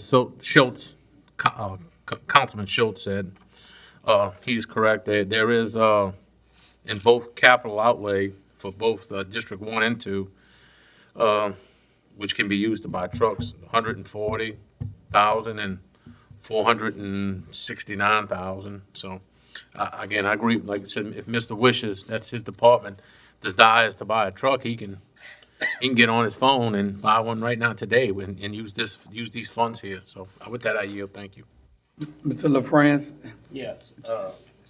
It's your, The problem that we have been running into, that we on the sudden end, me, Mr. Jurtich, and Mr. Konovich, we've been bombarded with phone calls over and over again, dealing with two garbage trucks. One is 2011, the other one's a 2014. When they come in through the neighborhood, when they come in through the schools, the hospital, they leaking oil, they leaking that old nasty water full of maggots, and that's going in front of our schools and everything. So we know we need a truck, and the money been in the budget to get a truck. But for some reason, the administration feel like we don't need a truck. But this wouldn't happen in their neighborhood, so we say we need a truck. And the truck happened to break down last week in front of the worst person could have broke down in front of. And we caught it. When I say we caught it, we caught it.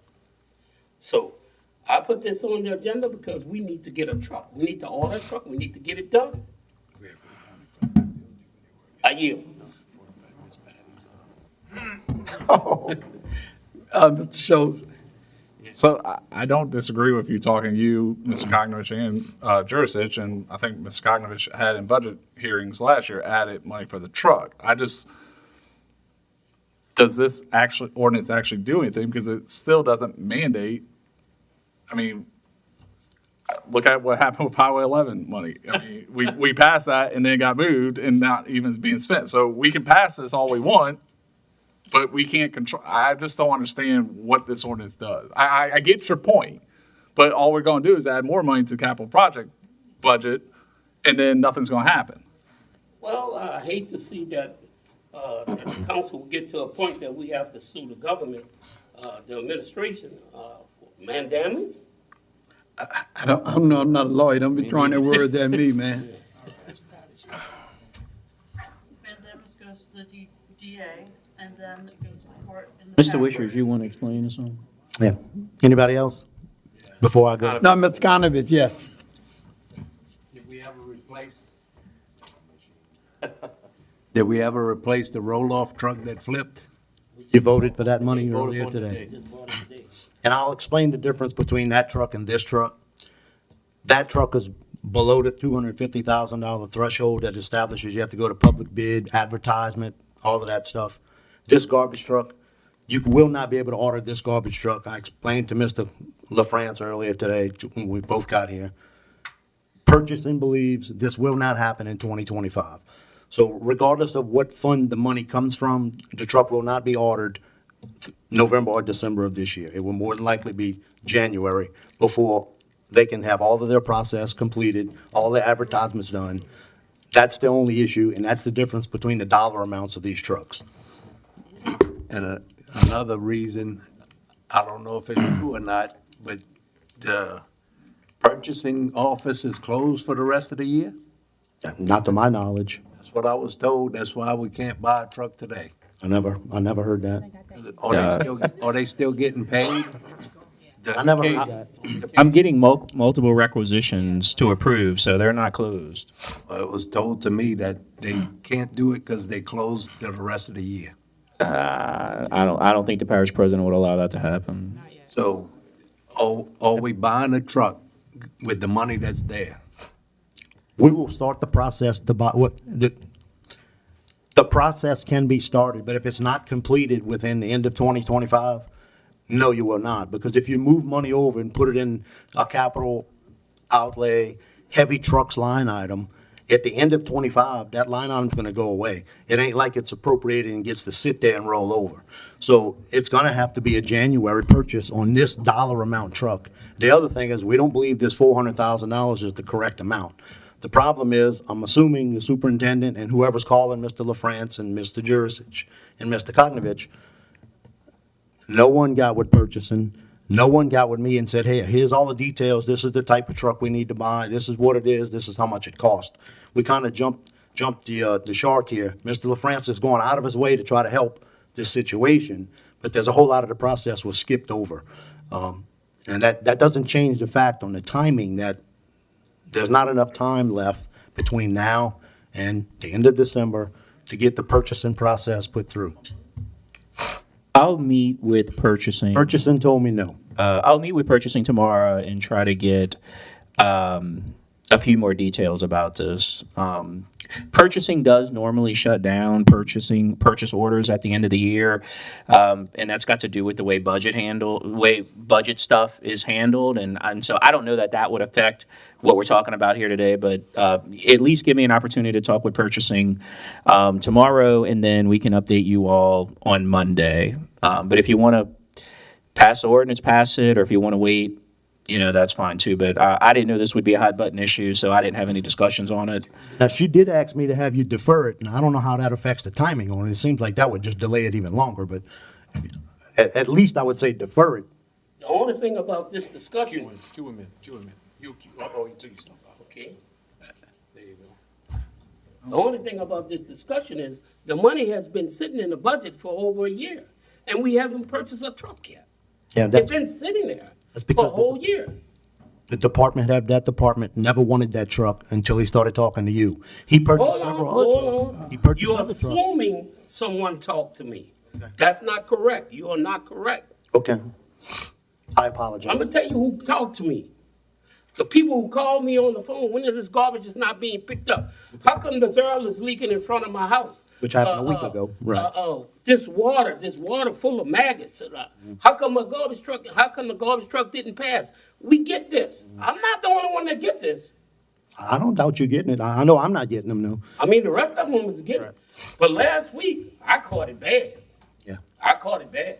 So, But you, okay. yeah, I mean, you were trying to get a new truck ahead before that incident, so, yeah, I mean, we But applaud again, you for trying to get the we new need to truck. stop the procrastination. Thank you. And we need to get this truck done.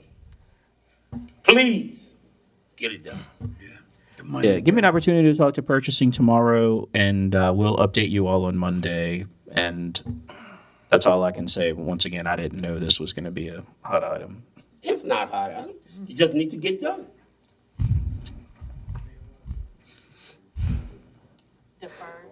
So what you done, We'll Gerard, you're going defer for? Deferred, so it will be deferred. But again, when we come to the next meeting, I want to hear that we send it out was to the the last or thing, whatever right? have to be done. I only have one question left. We cannot buy a truck on state allotment? Not above $250,000, you have to go through that process. All right. The dump truck, we ordered it today. It's $120,000. The dollar amount makes the difference on the process of the purchase. All right. I'm sorry, I didn't mean to put that by you. What is the estimated cost of the truck you're proposing? That's one of those $400,000 ones. Okay, yeah. You got it in your back pocket? We got it in the budget. In the budget, well, to get it. All right, next item. 10, approval of the minutes from the October 23rd, 2025 and November 3rd, 2025 meetings. Second. Second.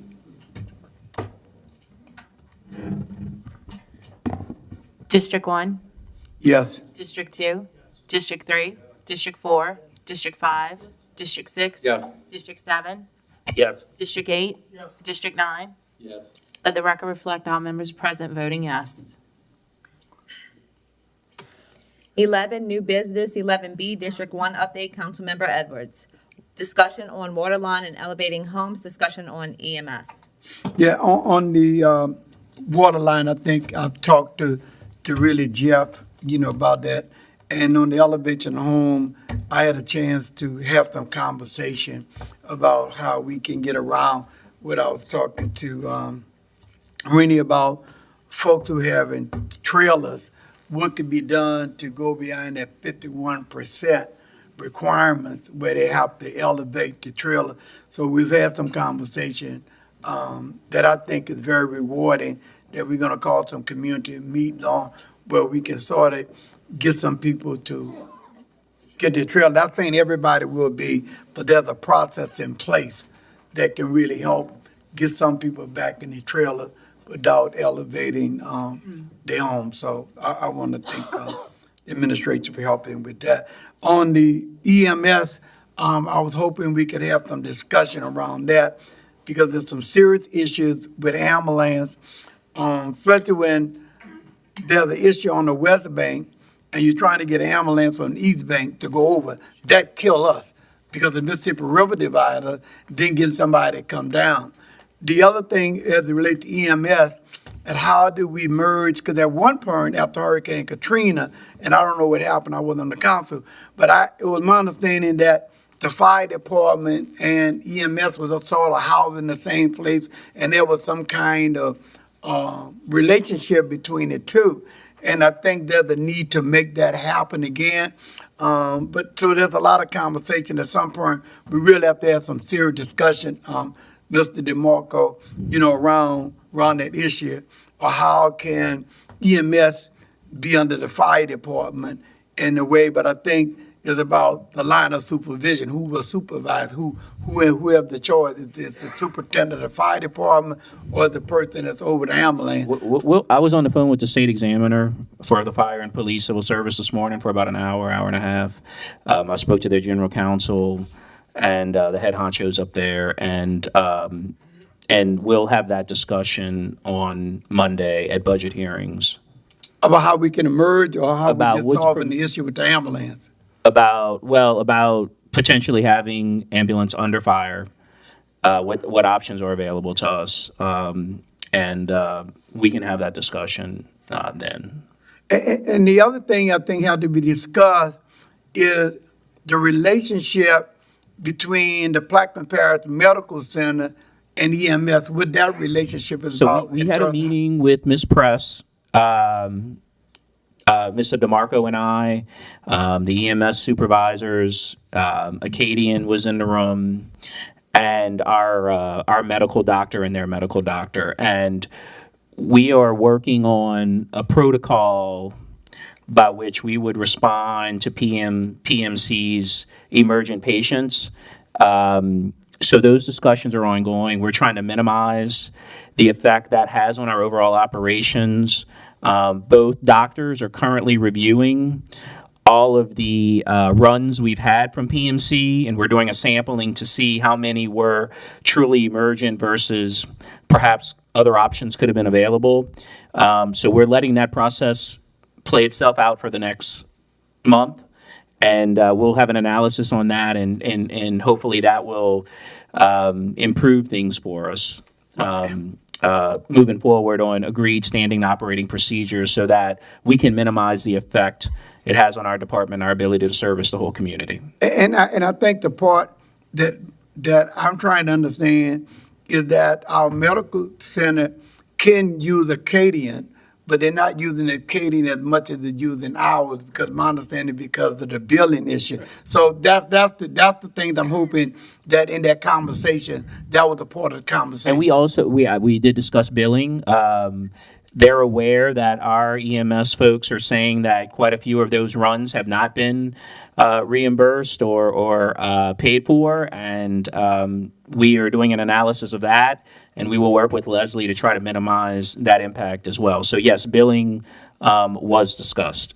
And again, the other thing is, again, to me, is moving the ambulance from the east bank of the river to go across the river when the ferries with it, that will cripple if anything happened on the side. That should not be in the equation especially when the medical center can call Acadian, they just got to pay for it, but it will prevent something from happening on the east bank. If something happened, we stuck like Chuck. Correct. So sometimes Acadian's available to relieve us, and sometimes they're not. Perhaps sometimes the airlift is an option that maybe hasn't been exercised as much as it should have been or could be. So all of that was discussed. The EMS manager also came in my office after our meeting and informed me that she wants to set up a training program so that perhaps we can start training folks in-house, maybe come up with some sort of agreement where they commit to work for us for a certain, number of years. Acadian told me themselves that they are short-staffed, they have a hard time keeping people, and the only way they're able to do it is because they have their own training program. So we're looking at all of this from multiple angles and trying to come up with some solutions. And the training part, because I had the conversation, I think, with Jeff the day before yesterday, that's still up in the air as it relates to civil service. And I think we talk about that coming up at the meeting we're having with civil service. Again, I believe, and this is only my little humble opinion, is that if this is done in conjunction with the fire department, we might could solve some of the problem. Because I think from civil service perspective is that it have to be certified. Well, we have a person who can certify people, but under what umbrella is being under? So there's a question about they're certified by the state, but what about as an umbrella that's certified there? So I just think there's a lot of stuff that need to be worked out that's unclear to me, and I like to have some clarity on it because when it comes to me, I'm still trying to figure out what's happening. So I like to be brought in the loop with it because, and the ultimate solution is that we had an extra ambulance on this side of the river, then we wouldn't have to worry about one ambulance going on that side. That would solve our problem. So thank you for the information, Chair. Mr. LaFrance, you and this or Mitch? Okay. There you go.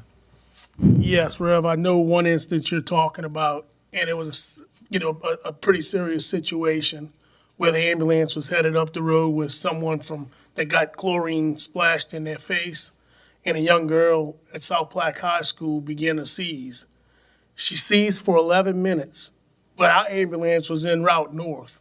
Broke a brake line, sending the ambulance from Port Sulphur south. Our ambulance broke a brake line in Myrtle Grove. That ambulance had to stop in Myrtle Grove, pick up that patient. Therefore, they had to call the ambulance from the East Bank. We don't like that to happen, but this little girl seized for 11 minutes. And when she got in the ambulance, she seized again. So that's one of them instances where I think it may be kind of out of our control, but I know it left y'all, hurting on the East Bank. But, I know the young lady's mom might be watching because she's very concerned about EMS. So I just wanted to. And let me say, I know nothing about this incident at all. I was just talking about that, and that's why we should have some other kind of protocol because we got a ferry that could break down, so the ambulance might not even get to that person anyway. So that's why if you're relying upon the ambulance, the Front Ledge Ferry, I think it's broke right now. So again, we cannot rely upon ambulance. Even if you want to bring it, the ferry break down so regular. So we need to have something like we talked about earlier about airlifting people and how we can utilize the Port Sulphur Medical Center and getting it accredited so some of this stuff people won't have to go so far. So I'm saying there's a lot of issues involved in it. I'd just like to be in the mix because right now I'm not really in the mix of what's happening. And Ms. Press did indicate that she is seeking for the higher hospital certification for PMC. I think that's a process. I think she said that would make them eligible for up to $2+ million in grants and stuff. So there's a lot of balls in play. I know some of this stuff just takes a while to get through, but I think we're trying to attack this from multiple angles. Thank you. So that's it for me for District 1. Next.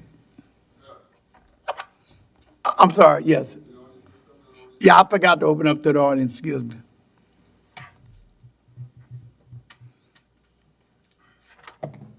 Clarence Block 156, Enos Kimberland. On the ambulance and the fire department, y'all you know I've been in the fire department for 40 years. I joined in 1985, and I went to many classes for EMS service, medical service, and I guarantee many times people will call me up from at my house. They'll get my number and call me up and tell me something happened. And at the time I had a pager, so I always got the information to a pager system. For the last year, I have not been, and as far as volunteers, there is no volunteers to come and help with the medical or the fire department. I'm the only one that I know that's can't get the message because people that how to catch a fire, they calling me. So and right now, in the wintertime, the fire department, what I'm saying is I don't want y'all to depend on the fire department for medical because they roll every time the ambulance roll. That's true. We'll be there before the ambulance get there. But right now, this season right now is haunting. So we might have only like 2 firemen at the firehouse, and the volunteers don't help with medicals. If I'm not called, I'll be the only volunteer that's gonna work with medicals. But I just want to let y'all know, you might say in fire department and EMS, we got a good relationship, always did. We let them have the good side of the building, we go out on the other side of the building. At firehouse is for the volunteers, but we moved over and let them have it because it's for the community. We never was but for ourselves, always for the community. Right now, we are don't depend on the fire department to be 100% in helping out the ambulance. We're on road every time.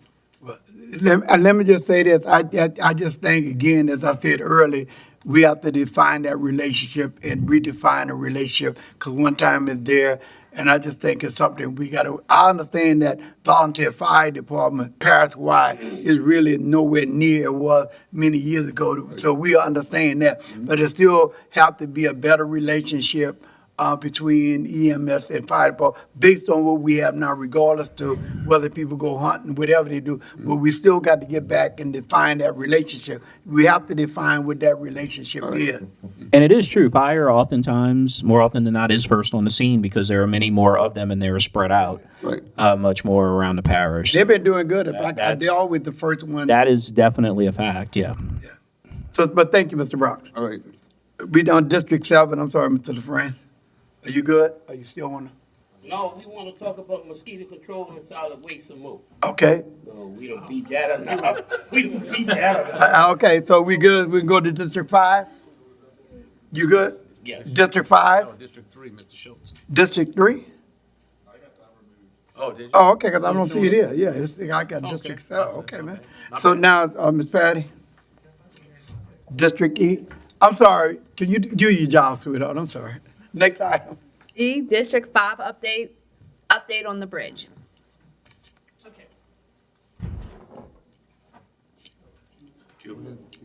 Oh, I'm sorry. No, she didn't cue in. Finally on. Approximately 2 weeks ago, Senator Connick had another hearing for the transportation and Mr. Bro in Baton Rouge, and I would like Mr. Rennie Burris to give us an update on what occurred. Is that correct, or is Ms. Carter going to give us an update? Yeah, they had a meeting. I'll be honest with you, I did not watch the committee meeting, but my understanding is that the senator and the representatives are looking for a long-term solution on funding the bridge, whether that be a state bond, some kind of way to pay off plenary, all that. I mean, you really have 2 tracks, right? You have the governor doing negotiations with plenary over the existing contract, and there is a mandatory mediation clause in there. It's my understanding they met with the governor's office, they had discussions. Plenary is supposed to bring something to the table for them to review.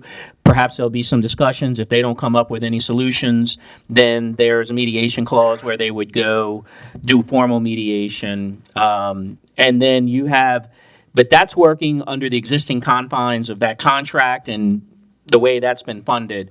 It's my understanding that the legislature is looking at longer-term solutions as well about where that financing would come from, potentially if plenary were to be bought out, or other alternative finance sources that would be presumably determined at the next legislative session.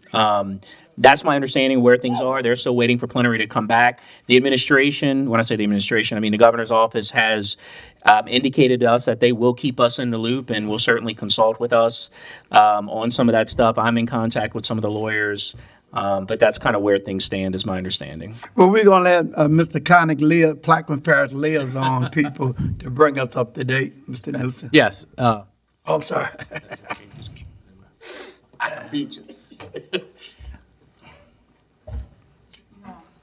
yes. Yes, there was a meeting held last week. Myself and Mr. Juris was attend, along with the parish president. I think Ms. Carty was there also. So we had a few folks representing Plaquemine Parish. What it was it was the first meeting about the bridge with the joint transportation. That means the Senate and the House. And it really was eye-opening to some of the House, because the senators had been briefed on it already. So it was really, we have some, they understand how bad of deal that Plaquemine Parish got, and like as Randy just explained, all that legal mumble stuff that he knows so well. It's in negotiations now. That's about the best we can do, and it's at the state level, and we've been assured by numerous representatives and some senators in the area that they're working hard and they understand and they will not stop on it. It's definitely headed. We definitely have their support. With that, I yield. Thank you. I have some concerns regarding helping the citizens and the people who have received fines. So the first one is the question that I get most.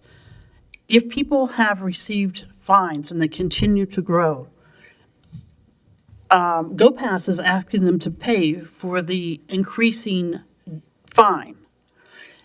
Since this is being negotiated, should they pay the fine, a legal question, or should they wait and find out if that will be reduced or dismissed? Well, I'm not giving legal advice to a couple thousand people, but if in my situation, I'm going to wait and see what the governor is going to negotiate, because I have a hard time believing that those excessive fines will be something that he allows to stand. I do understand that plenary or some GoPass folks have taken the position that that all those fines are still due and those won't be affected, but I just have a hard time believing that the governor isn't going to negotiate that as part of this process. So you're not being reported to the credit bureaus. The Department of Public Safety has said they are not flagging your license. And so I don't see what harm can come from that. So I'm waiting to see what happens, because I believe that they will have to go through the Administrative Procedures Act, and I have to believe that there will be appeal procedures and processes in place that hopefully won't be directly just plenary saying, yeah, this is what you owe. And so, and we were insistent upon that. We truly believe that that has to go through the Administrative Procedures process, which would which through the rulemaking process would allow for administrative appeals on that stuff. And hopefully we can get sort of an independent third party reviewing that stuff to make determinations about whether or not those fees or fines were fair and reasonable as the contract requires them to be. Good. That was my feeling from my personal situation as well. And then secondly, when do you think prescription will run out for people to be able to claim insurance issues for Plenary? Plenary will not give us access to their insurance company. And we have people with foundation problems, people with other asset issues, and I want them to be able to access the insurance company before the bridge is set to be are defined as complete and finished. I think some of the, I don't know, can you really answer that question? He knows what prescription is. They're part of sort of the tort reform from 2 sessions ago. One of the things was the elimination of direct action. In Louisiana, we had historically had the ability to sue the insurance company directly on a liability claim, but that doesn't exist anymore. Now, they did extend, and this would be a 2315 claim, it'd be a negligence claim. They did extend prescription to 2 years, but they took away direct action. So it would be a 2-year period from when they suffered the damage if they were alleging negligence on part of plenary. And again, that's something they would have to Okay. consult a private attorney with, but just FYI, they So- took away direct action. There are some people who experienced damage when the bridge first began, and so that 2-year period may have already passed if it's not approaching. The bridge is set to be declared complete, I believe, January 18th or 19th. So I would like us, as we did a resolution before, I would like to know, Mr. Burris, if we could, or Mr. Garrett, if we could compose a resolution urging the governor, DOTD, et cetera, to have Plannery's insurance company come out and visit with the residents. Because right now, they won't even give us a name of their insurance company. And frankly, and I've experienced that, I have a family member, I don't do a lot of personal injury work, but I have a family member, it's called family law, you do it for free.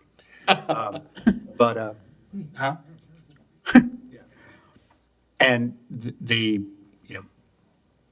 I didn't find out who the insurance company was because I found out because the people have to carry proof of insurance, but couldn't file suit against the insurance company.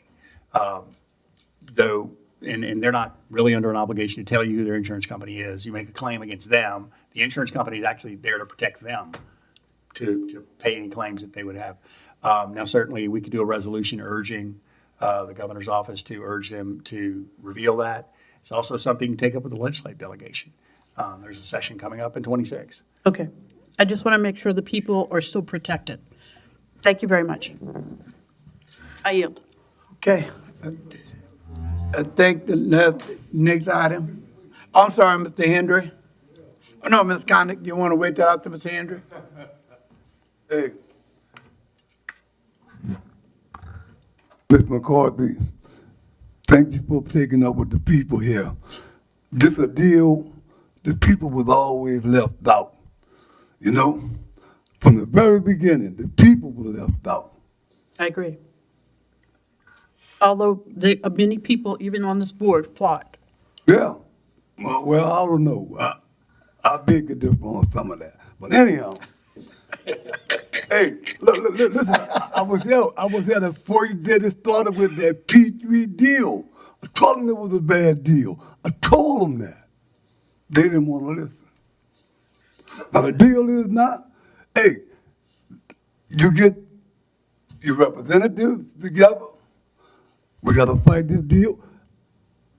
I would agree with buyout plenary. That is the only hope I see that can happen here.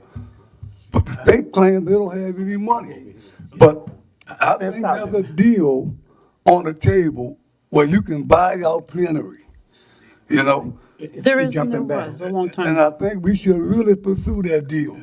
And if we got to sell bonds to do it, the state, anyhow, not the parish, the state, sell the bonds to Kim do got it. to do it, Kim got to do And still keep that 25-cent thing to pay off that bond, I think that's a win-win for everybody. it. Can you let Mr. Conover in?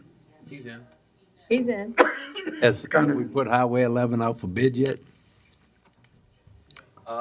So we move to District 9 update. That first week of December is going out to bid. That's the last I heard.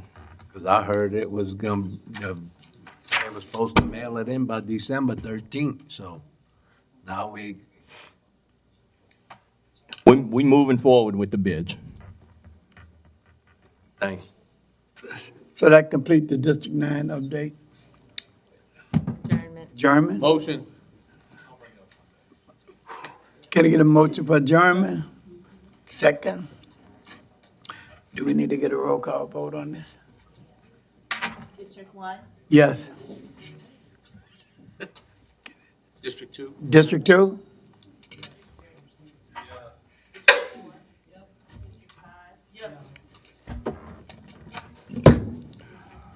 Yes.